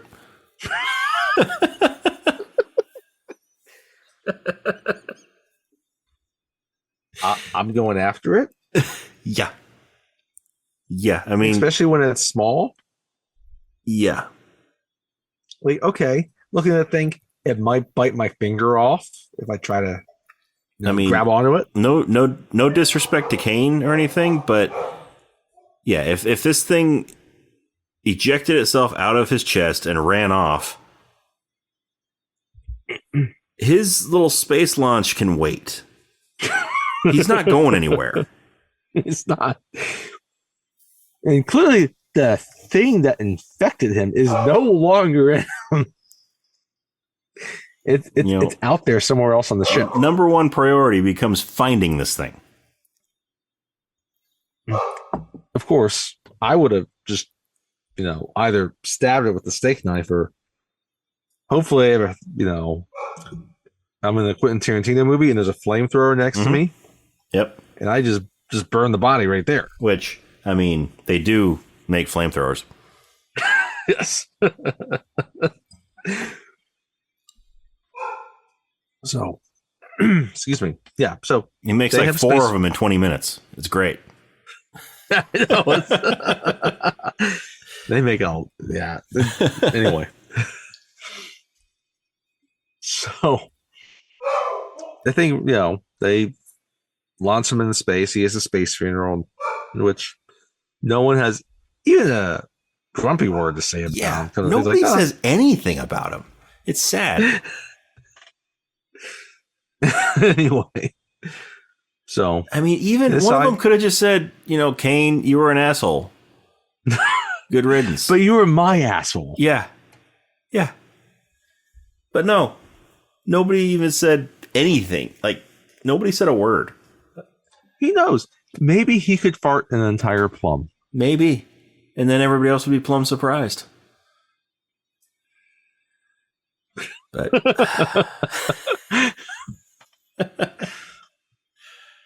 nope.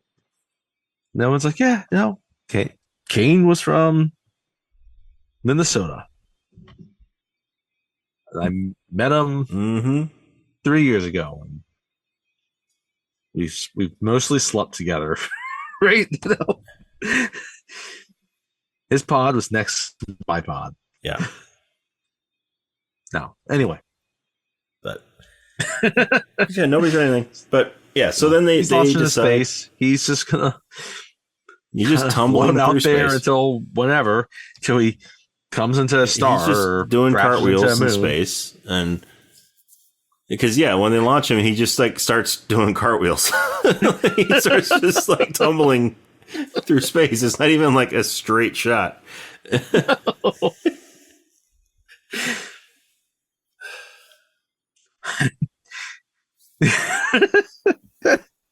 You gotta think about that. Like, okay, so like, space travel is not like there's that many different ships going, but like, what happens though when you're a spaceship out there? There's just like space corpses that just smash into your ship. Yeah, it's kind of like a fly in the windshield. Yep. Or is it reinforced enough to like withstand that type of impact of a 200-pound dude, or that's been like catapulted through space? Slight spoiler alert for Avengers: Infinity War, but Thor in Avengers: Infinity War, when he meets the Guardians of the Galaxy. Yes, it could be like that. Anyhow, so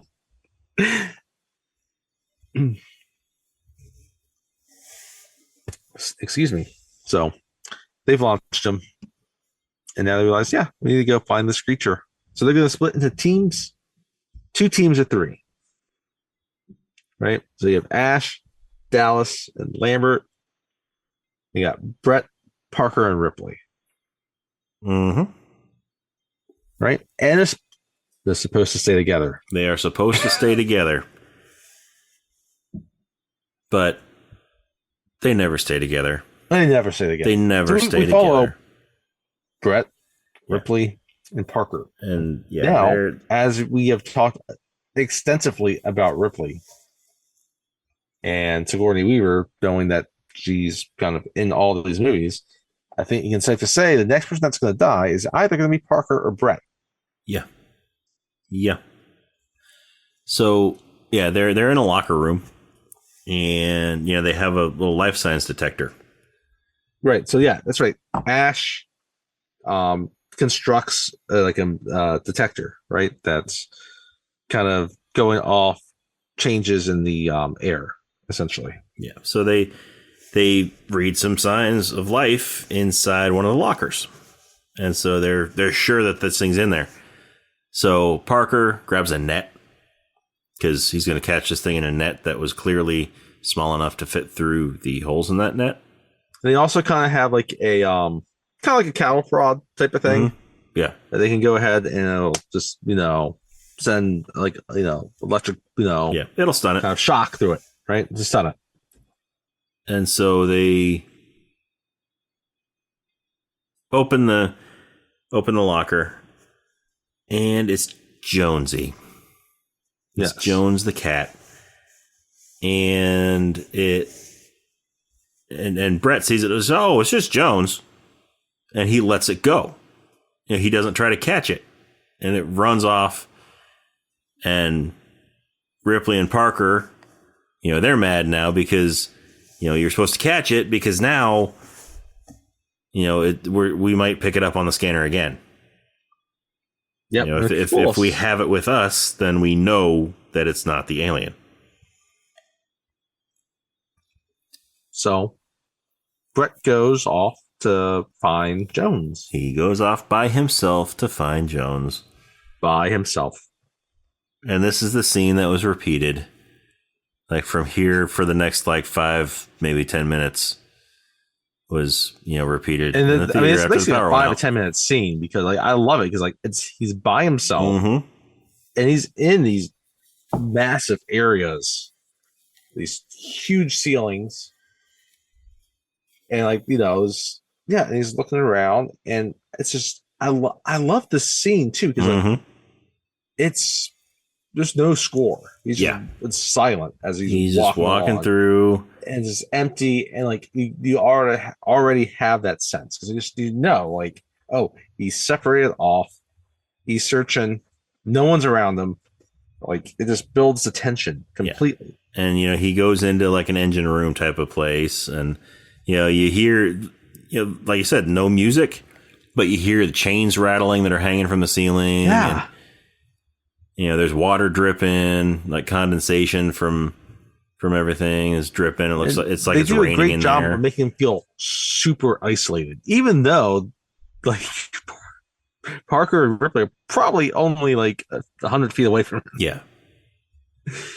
But he feels so isolated. Yeah. And they build up because again, they use just the natural sound effects of the chains. Yeah, the water's dripping down, right? And he sees eventually he sees thing on the floor. He sees Jones and it runs back out, away from the room that he's in, and he starts going back towards there, and and he goes into the area again, and he got all these chains hanging down, and he sees this thing on the floor, and he picks it up, and it's a condom. Yeah, basically it looks like one. But it's basically it's a shed. It's shed skin. That's been shedded. Yeah, like a snake. And he looks like he's kind of confused about it, and he drops it, right? And he's still looking around. Then there's these chains all around him, and then when you start to look at it, and all of a sudden you looks like there's this domed head. Yeah, so you see his reaction first. Yes. He sees something and he reacts to it. Then it shows, just this brief glimpse of a domed head. It's not. This is probably the first, the most clear view we get of this thing for a while. Yes, it is. And the thing is, here, it's not even fully grown yet. No, it's not. And this is its what's weird. Stage. What I noticed on this watch was, when it shows its head right here, ultimately the adult version of the xenomorph is all black. Right. This is basically a white. Mm-hmm. This xenomorph is basically white. Our Doug is all white.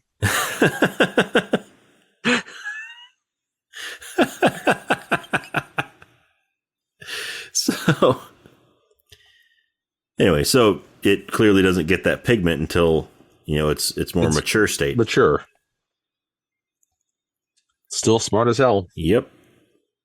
So it opens its mouth, and then this little thing just pops out of his mouth and hits Brett. And then, retracts back into his mouth. And, so Brett's dead. Yeah, and here there's a little bit of screaming. And he's, also, and then, it's not very long after that, Parker and Ripley come running in. Because they heard him. They heard him. And then you just see some blood just start falling down on their faces. Yeah. So it carried him off.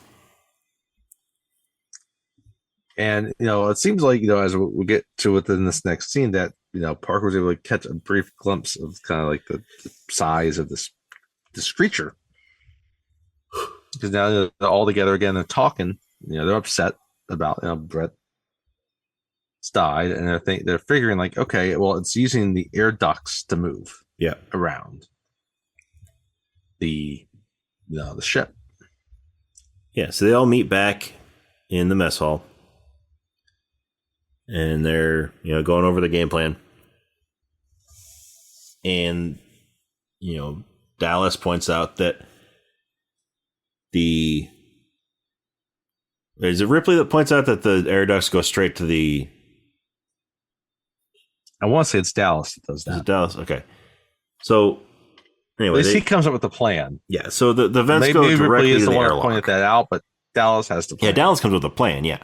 But, yeah, somebody points out that the air ducts go directly to the airlock. And Dallas points out that there's only one entrance, one hatch that's big enough for this thing to fit through between, where it is, where they last saw it, and the airlock. So he's going to send Parker and Lambert to go and close up that hatch. And then somebody's got to go into the vents, and Ripley volunteers, but Dallas won't let her. And Dallas says that he's going to go because he needs Ripley and Ash to go and where are they going to go and talk to Mother? No, they don't do that yet. No, they were going to go to do something. They were supposed to go and keep an eye on something.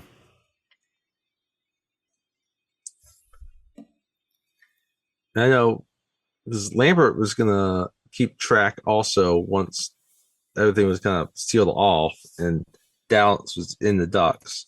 She was going to kind of keep track of the motion detector because she's talking with Dallas once he gets in there. That's right. That's what it was. Yeah. Oh, and he brings a flamethrower since we're talking about flamethrowers. Yes. So Dallas is crawling through the vent. And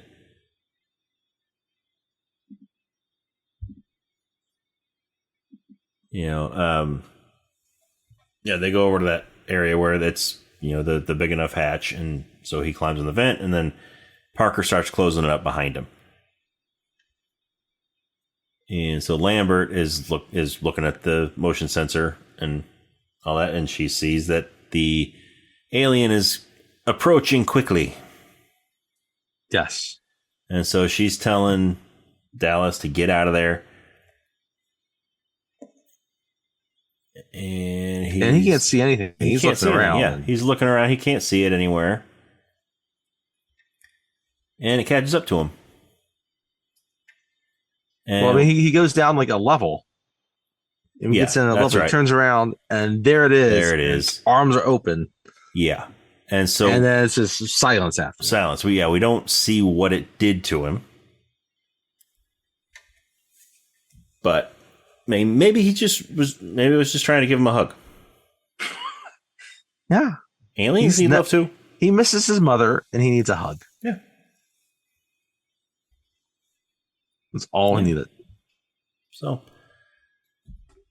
but anyway, then we get Ripley and Ash. Cut back to like the mess area, and like all they found was the flamethrower. And they're like, it's like there's no Dallas, there's no alien, there's no blood.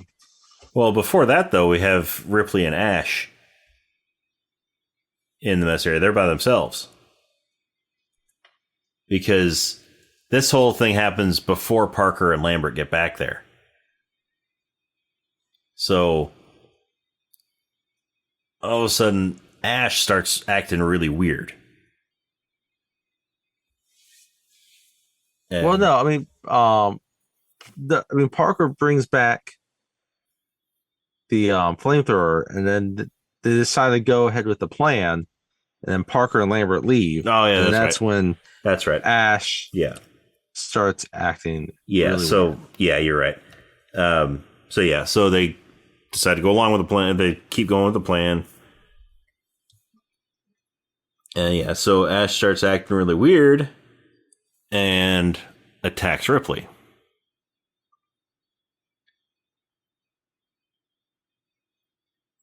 And then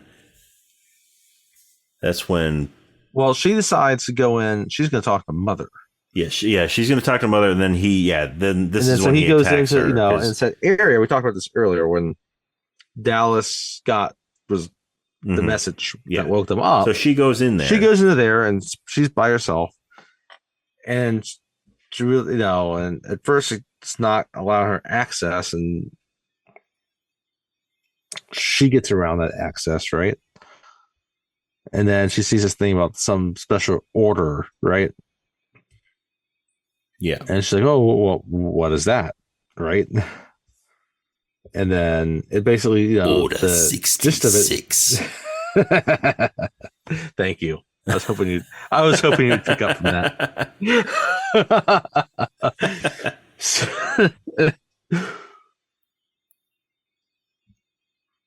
So she's kind of asking what it is, and then kind of talks about capture organism, bring back to Earth, crew is expendable, is the basic gist of what basic gist of it. Yeah.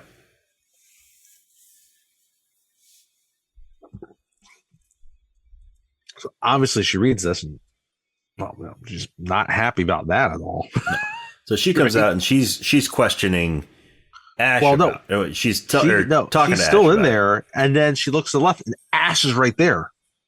It's like, oh, I have an explanation for this, and she's like scared, and like they run out of it. And then this is when we find out that Ash has been a very when he was growing up, he was a very good boy and drank all of his milk.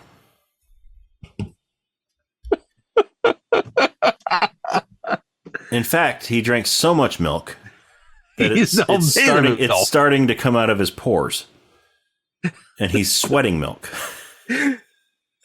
So, I mean, it doesn't happen quite, well, okay. So they get back to the thing, and and after they get out of that, communication area,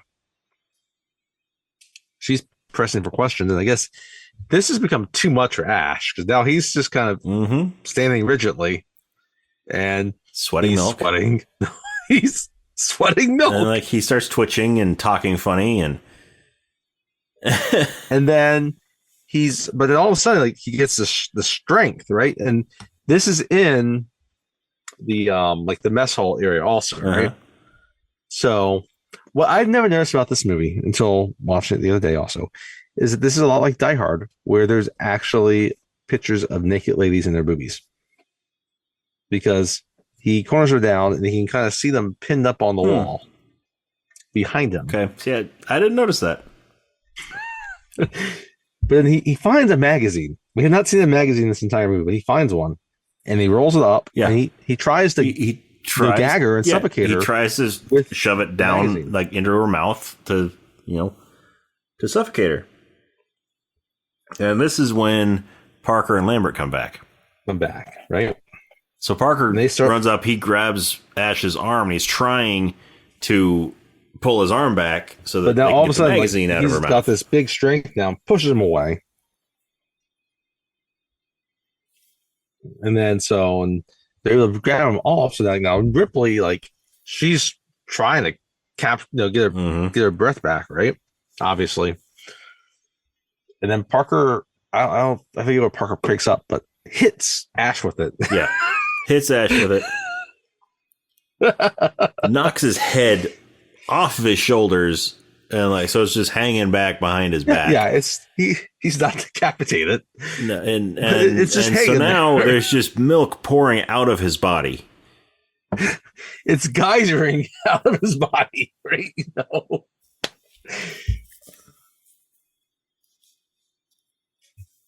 I Right, mean, and yeah, then he starts to have like some type of robot seizure, right? danger, Right? Will Robinson, danger. He's got jazz hands going. Yeah. And then it collapses, right? And Parker's like, "It's a damn android. It's a robot." Yeah. None of them knew that Ash was an android. Nope. That's why he's been weird this entire time. He found his orders. He was supposed to bring the alien back. Yep. Now the question is, did Dallas know?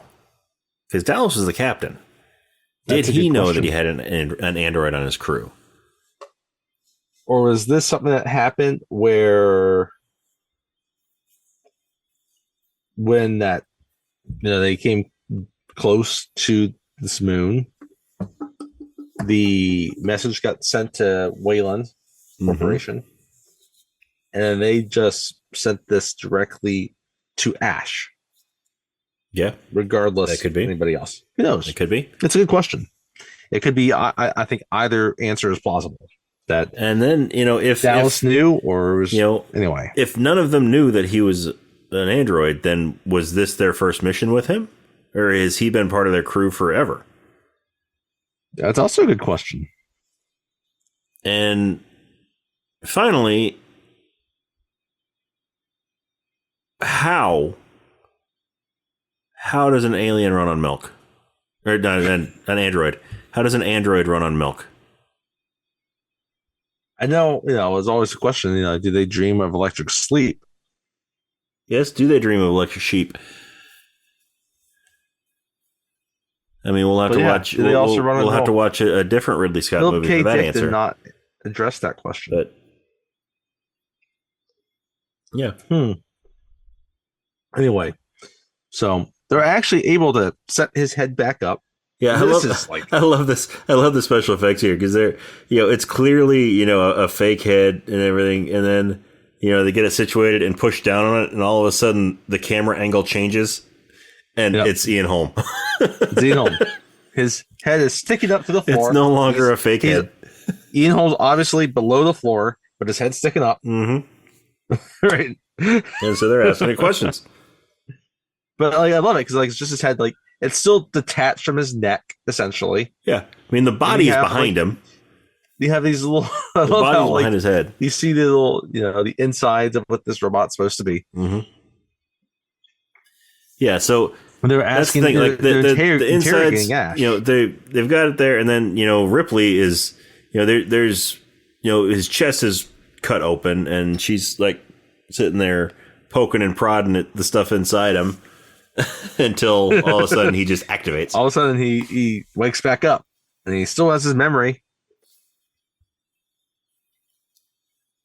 Yeah, and so they're asking him questions about what his directives are and what the mission is actually supposed to be. And I still think once you get this part where it's actually Ian Holm again, it's one of my favorite little shots and scenes. Yeah, right. It's just you got Ian Holmes' head on the floor. Yeah. It's covered in milk. Yeah. And he's waxing philosophically. Yeah. To Sigourney Weaver. About an alien, right? And that alien that he's talking about is not the Fifth Element.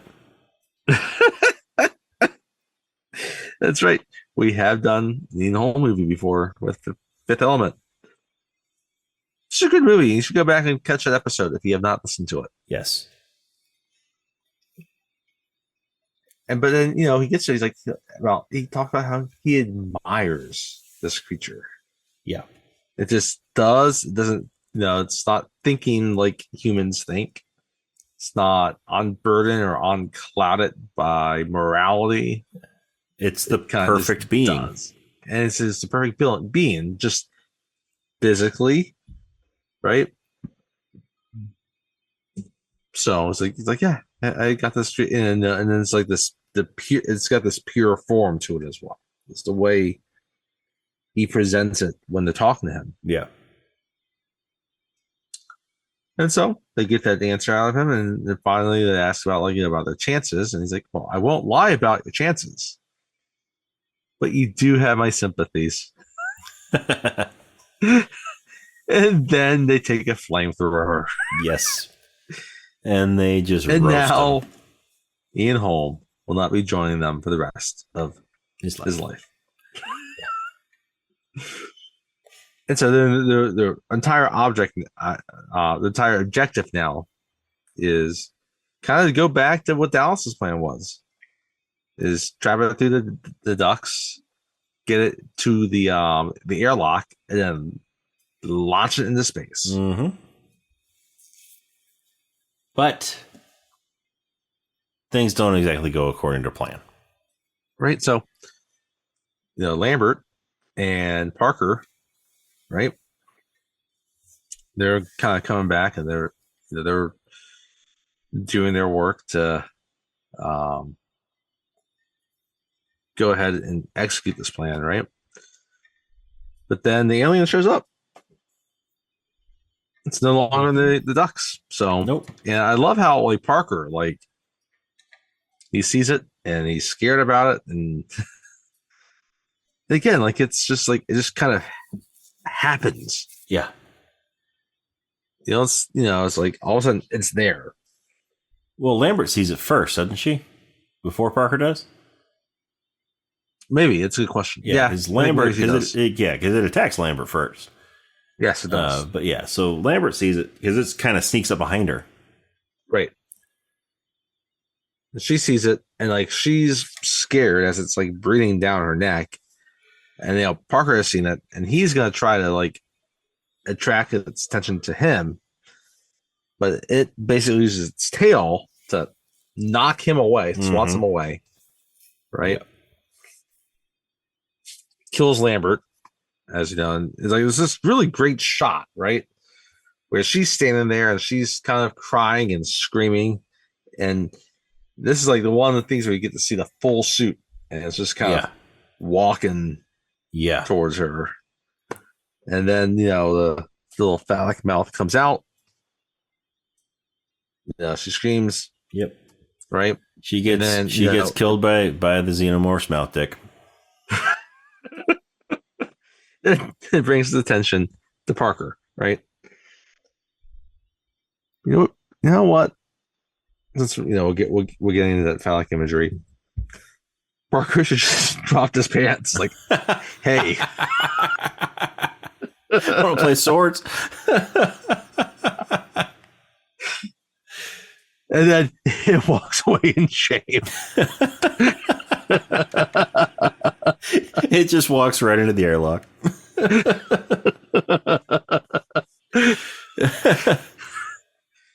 Penis envy killed it. That's not what happens. Nope. It's jealous of Parker, so it kills him.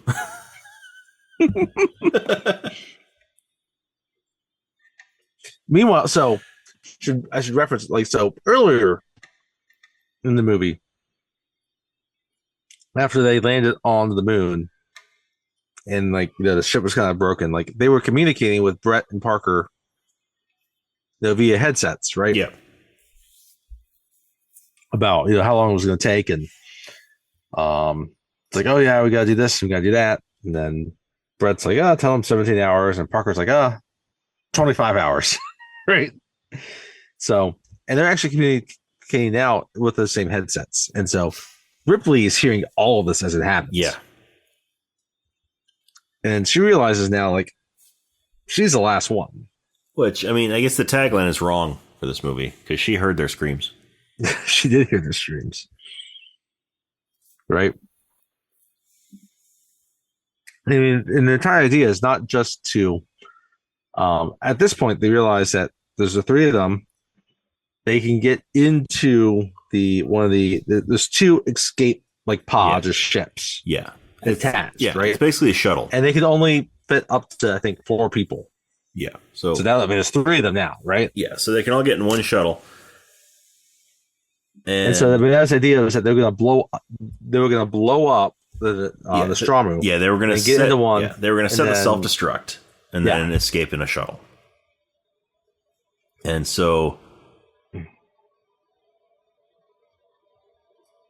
that was the plan, right?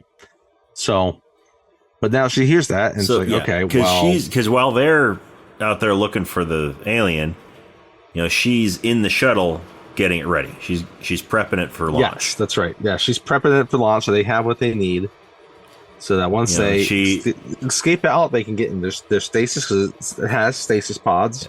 She found Jonesy, and she put him in a little crate. She's got a little cat carrier for him, right, or her. Yeah, in the shuttle. So she puts the cat in there. Right. Yeah, she hears their screams and goes back out. So now she's like, all right, I gotta hurry this up. So the idea is like, okay, so I gotta set the self-destruct sequence and then get to that shuttle. So she sets it, and she's carrying Jonesy, right? And she starts to the corner, right? And then she sees the alien. Yeah. So she sets the self-destruct. More phallic imagery. There's these 4 cylinders, giant cylinder tubes out of it. But so the self-destruct has a 10-second fuse, or a 10-minute fuse. Sorry, 10 minutes. A 10-minute fuse. And Mother does the countdown. Yeah, Mother does the countdown, voiced by Helen Horton. And so you have 5 minutes. If you need to cancel the self-destruct, you can do it before the 5-minute mark. Right. That's once it hits 5 minutes, then it's too late to cancel, and it won't let you cancel. Mm-hmm. So you can't abort the self-destruct after 5 minutes. But so she sets the self-destruct, and then is on her way to the shuttle. Or is she going to try to find the alien first? No, she's just going to go to the shuttle. Yeah, she's just going to go to the shuttle. And then what is it that makes her go back? Well, she sees the alien. And he's blocking the way. That's right. And so she goes back to try to stop the self-destruct because she's not going to be able to make the shuttle in time. And but she doesn't make it in time. She doesn't get past that 5 minutes. She's trying to go through the sequence to abort the self-destruct while it's counting down, and it gets right when she hits the button. It had just said 5 minutes, right? And so she, it won't let her abort. So now she's just got to get to that shuttle.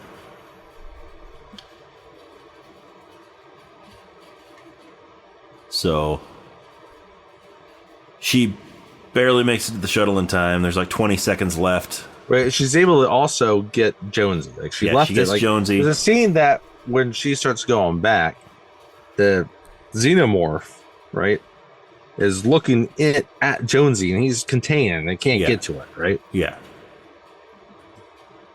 And so, but she's able, she gets back to the, like you said, the shuttle, which... Yeah, so she's with Jonesy in the shuttle, and she takes off. So the shuttle, by the way, has a name itself also. It's called the Narcissus. Yes, that's right. Yes, the shuttle is the Narcissus. And so she barely makes it out of there. Because she barely gets to a safe distance before that self-destruct goes off, and it's like a nuclear explosion. Right. Well, I should say too, I should bring this up since this is in the director's cut and not the theatrical cut.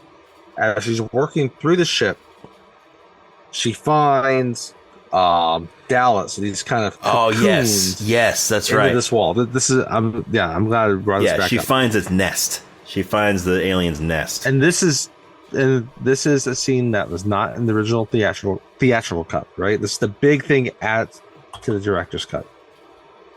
And he's just saying, help me. No, he's saying kill me. He just keeps repeating, kill me, kill me. And she actually sees Brett in this scene too. She sees Brett also. The others. But Brett's dead. He's just up there, stuck to the wall, cocooned. And she's got a flamethrower. And so she just burns everything. Yes. So she starts with, after Dallas keeps saying, kill me, she just melts his face. She starts her burning of everything. I know what you're going to do. I'm going to stop that. Yeah, she, starts with burning him, and then she burns everything else. The rest of this nest. Which, if you see the rest of the Alien movies, kind of what you see here makes sense. It doesn't need to make sense for Alien itself. Yeah. And if you read into the kind of entire mythology, there's a ways of I guess the basic way to say about this, like I don't want to get too much into it because it gets into the greater mythology and the aliens, is that xenomorphs are kind of like drone ants or bees, right? And then there's a queen. Yeah. Right? And then we discover in Aliens how the queen can reproduce. But as you dive deep into mythology, there's actually ways for these drones like the xenomorph to clone in the reproduce in the absence of a queen. Yeah. And that's kind of what's happening here with Dallas, where I guess apparently he might end up also getting a nice little baby in his belly. Yep. So, he's preggers.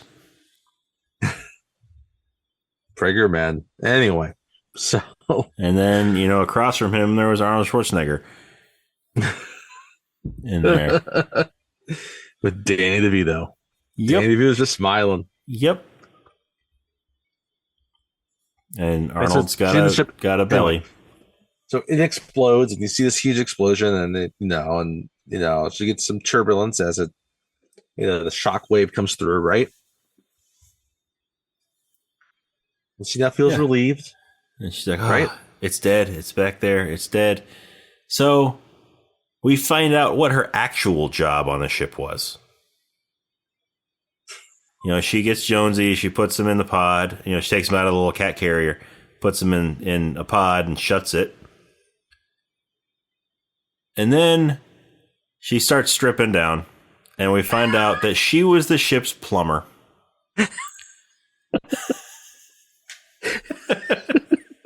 If you ever want to know what Sigourney Weaver's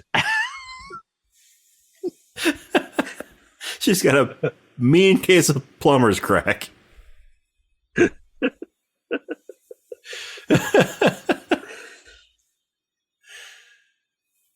Here's the fascinating part, right? Okay, Grant. So, when we see them wake up earlier, right? We only really see the men, right? They don't have like a t-shirt or anything. Like they got their bare chest, right? And they got some like briefs on or shorts on. We do briefly see in one of the pods. We see Sigourney Weaver laying there in one of the pods, right?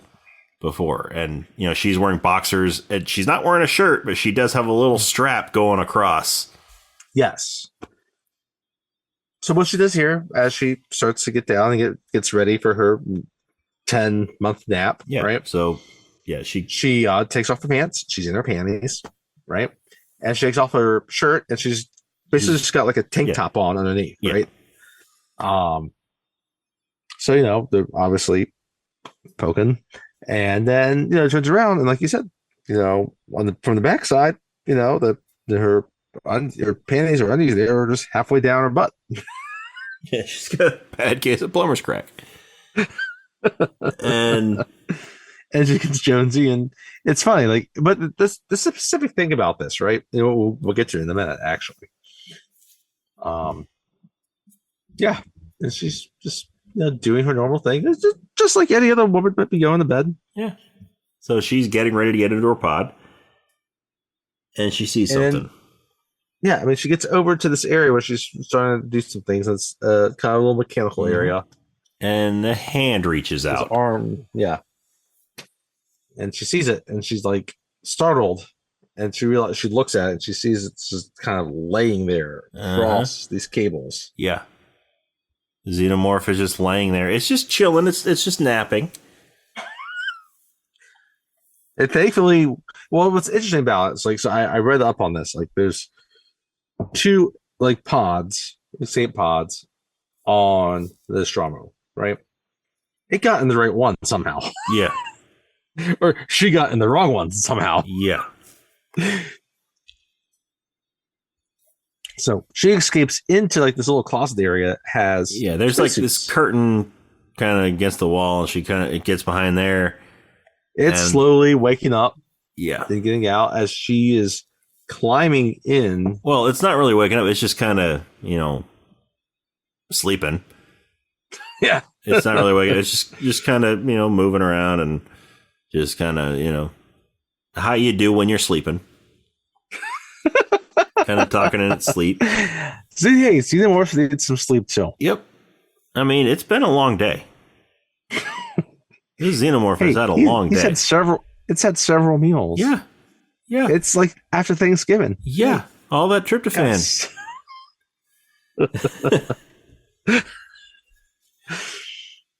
So, yeah, it's napping. And so there's a spacesuit right next to Sigourney Weaver, right next to Ripley. And so she's quietly, trying to put it on. And so she gets in there, zips it up, puts the helmet on. I want to bring this up because like then now we do get like this getting back to what she's wearing.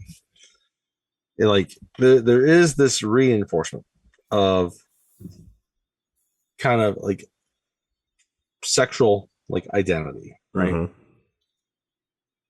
So she's the last one. She's the female. Like it's obvious. Like she's wearing this tank top without a bra on. Like, right? the breasts are unmistakable. And she's wearing tiny panties. Like you can tell. And like none of this is played up in like this overtly like super like it's not, sexualized way. It's not and it's just very done in a very matter of fact type of way where it's still unmistakable. That's a woman, right? And then like you have kind of like like the alien creature itself is almost androgynous. Yeah, but then it has a lot of this phallic imagery going on, and you have kind of this balance of that going on. This female, and then this feminine versus masculine aspect that's going to clash, right? And there's so much more you can go into this. I mean, there's a lot of ink spilled on it, and even like if you go into Aliens, like you got a bunch of Marines acting super macho, right? And there's a line here. I think it's already happened where she calls the thing a bitch. Yeah, she does. It's almost easy to kind of forget because like her famous line with "bitch" comes in Aliens. Yeah, but she has a, she says "you bitch" in this one. I mean, there's a lot going on with that, and like it dives into her motherhood later in Aliens, which we will get to, and we can talk about that. Yeah. So, but then like it's funny, like she gets the spacesuit on, right, and it kind of erases that imagery all of a sudden, right? Because you get that on, like we've seen people. It's we saw Lambert, Dallas, Kane. Excuse me, and Kane in the suit earlier, and again, he kind of neutralizes all of that, and so she gets into that, and right next to her, there's a harpoon gun. See, there's a harpoon. She must have watched Lost. Yep, she took her, inspiration from Desmond. Yep. So she grabs the harpoon gun and she loads it up, and she just creeps out of the corner. Creeps out. And the thing now is kind of awake. It's starting to move around a little bit more, but it's still kind of groggy, and And this is when she says, "You bitch." And then, yeah, she starts like hitting buttons. Yeah, and it's like kind of releasing steam up on it because she kind of goes. She goes and sits down next to the console and sort of straps herself in, and then she just starts hitting buttons on the console next to her, and steam's coming out of the different hoses and pipes and stuff that are right over where the xenomorph is sleeping. And then she hits the right one, and it unleashes some steam right on it. And then it's wide awake.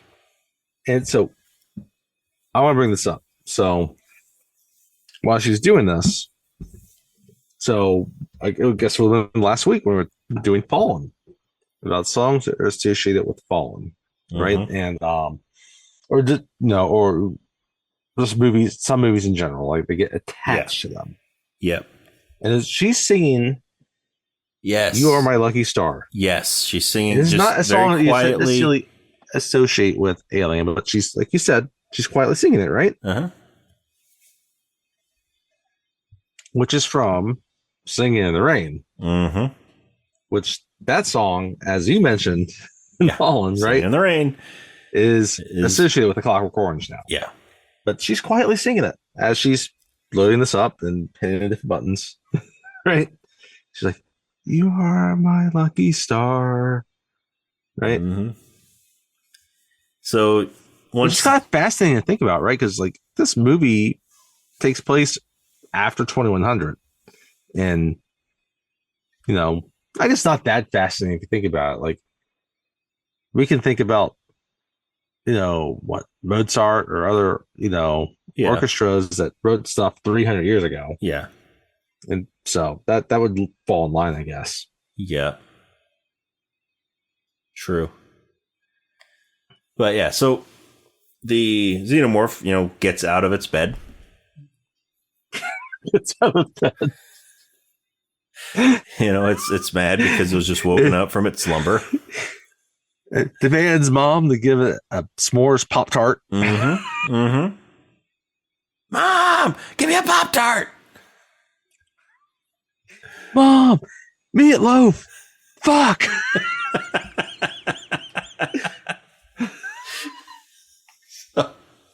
So it gets up and it comes after Ripley, and then she hits the button for the airlock. Okay, so what? Wait. Wait.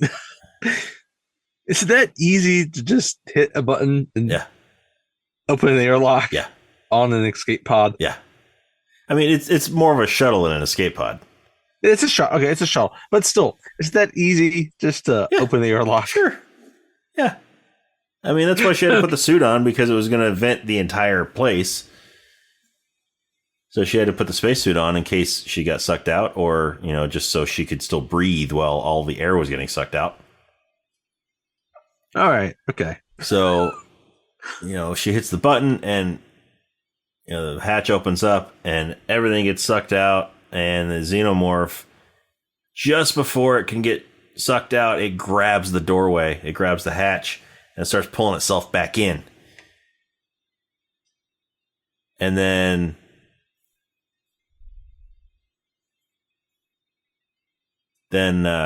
Ripley, is this when she says "you bitch"? It was earlier. Is it earlier? Yeah. Yeah. I think this time she's like, "You son of a bitch."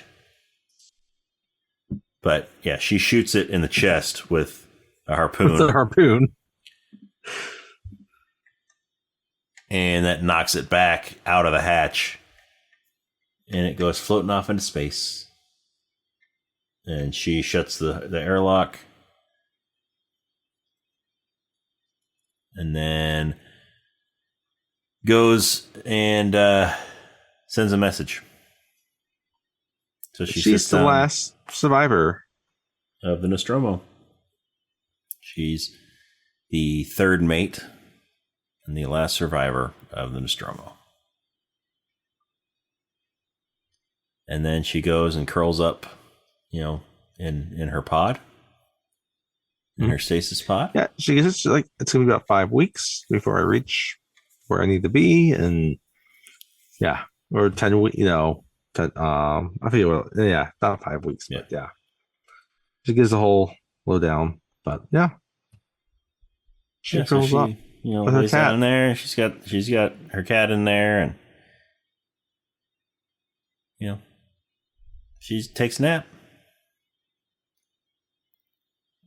A nap that we find out in Aliens is much longer than she intended. That's right. And I mean, it's funny when you think about that because like you're fine with what happens in that gap, but yeah, the xenomorph gets launched out because it kind of grabs onto one of the exhaust. Yep. Oh yeah, that's right. Because she shoots it with the harpoon. Yeah, thank you for reminding me of that. But yeah, shoots it with a harpoon, and it kind of grabs on to one of the boosters, one of the rocket engines, and then she just hits the afterburner. It just fries that motherfucker. It is like our episode 2 weeks ago. Russell with MC Gainey, and he's like, "Fuck me, no!" Boom. So it goes floating off in his face. And yeah, they nap, and then she's just ready to float on. Yeah, and the camera. And he knows when she's gonna wake up. Yeah, the camera zooms in on her sleeping face, sleeping like an angel. She's serene. She's comfortable. Yeah, just like the xenomorph was just a few minutes ago. Yeah, yeah, but that wraps it up. It's Alien. What's gonna happen now? We will do Aliens. What's gonna happen now? We will do Aliens, but not next. We'll do Aliens later at some point. Like, so, I mean, I would highly recommend if this is your first time watching Alien, or you just watch Alien and you listen to us, then watch Aliens. Mm-hmm. Because it's not one of those sequels that you need to necessarily have watched the first one. It would help, in a lot of ways.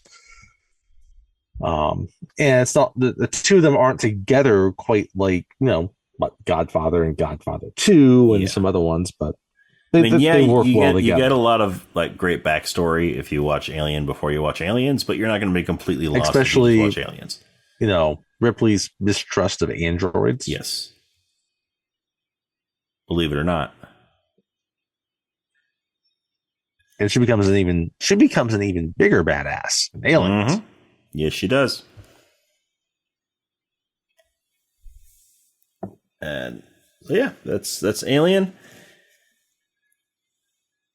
And it's a fantastic movie. It is. It's what do you want to call it? Thriller, horror, sci-fi. I mean, it's got elements of all of them. It melds all of them together so well. Yeah. And the acting, like it's just they're all so professional about what they're doing. Yes. They're not thinking they're acting within a genre. They're just acting like these people in this situation. Yeah. And I mean, this movie catapulted Sigourney Weaver into stardom. If it weren't for this movie, we probably wouldn't have gotten her in Ghostbusters. No, I don't think we would.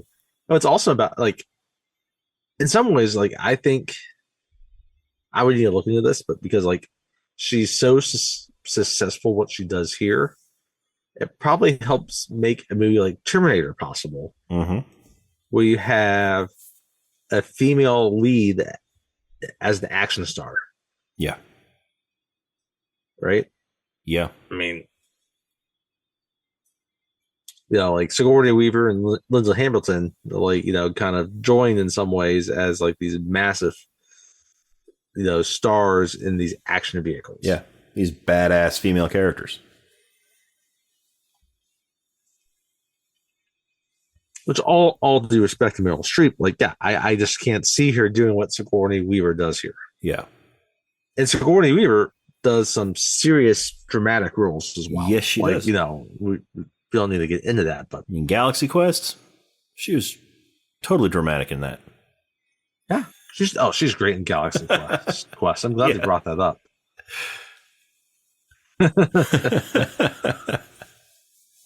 Well, screw that.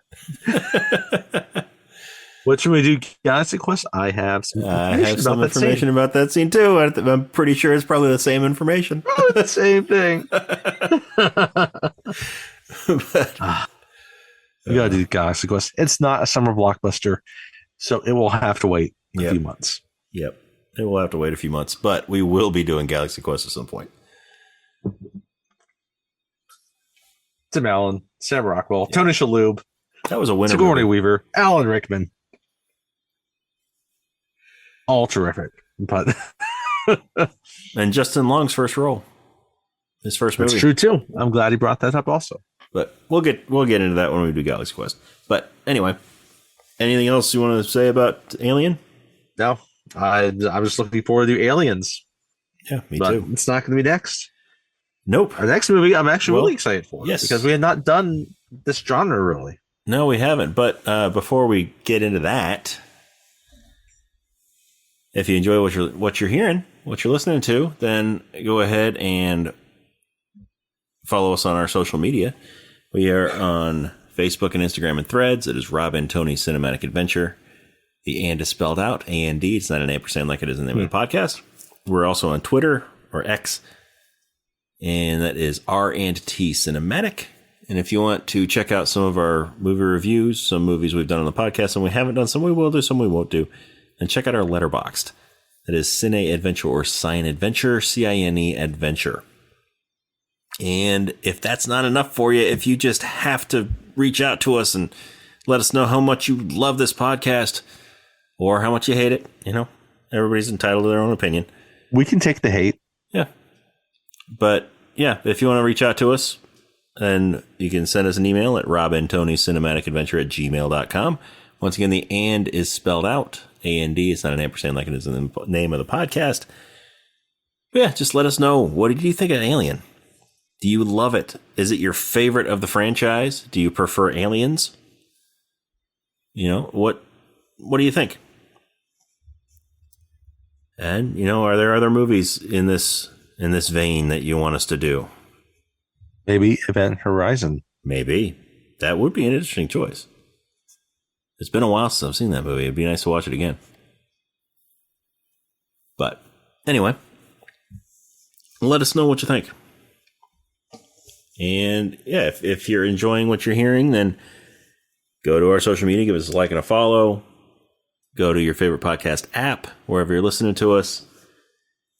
Subscribe to the podcast. Give us a good rating, a good review. That's how we move up in the standings and the search and the recommendations, all that stuff. Leave us a good comment. And yeah, we look forward to hearing from you, because we want to be able to talk about movies that you want to hear us talk about. So, that said, our next movie, as we mentioned earlier, we are recording this episode on Memorial Day weekend. And so our next movie for our Summer Blockbuster series this year, because we are right around Memorial Day right now, we're going to do a special movie in recognition of Memorial Day. And it's also going to be appropriate because it's close to the anniversary of D-Day. That too. In fact, it'll be released very, very close to the anniversary of D-Day. And that movie is going to be the Steven Spielberg, Tom Hanks, Matt Damon. Vin Diesel's also in this movie. Vin Diesel is also in this movie. But yeah, that movie is Saving Private Ryan. I'm excited to do this. Me too. I think it's, how can you do a summer series without Spielberg? Yep. We haven't really done a lot of traditional war movies. No, but we have done a movie that used this movie as, inspiration when we did Rogue One. So, yeah, I think this would be appropriate. I think it fills the summer blockbuster kind of criteria, but we're timing this specifically well as also. Yeah. So, and it's actually been a while since I've seen Saving Private Ryan. It's been quite a few years since I've seen it. So it'll be great to watch it again. And I do remember when this came out. Mm-hmm. Me too. It was a big deal at the time. Yep. And we can get into that next week. Yep. So join us next time for Saving Private Ryan.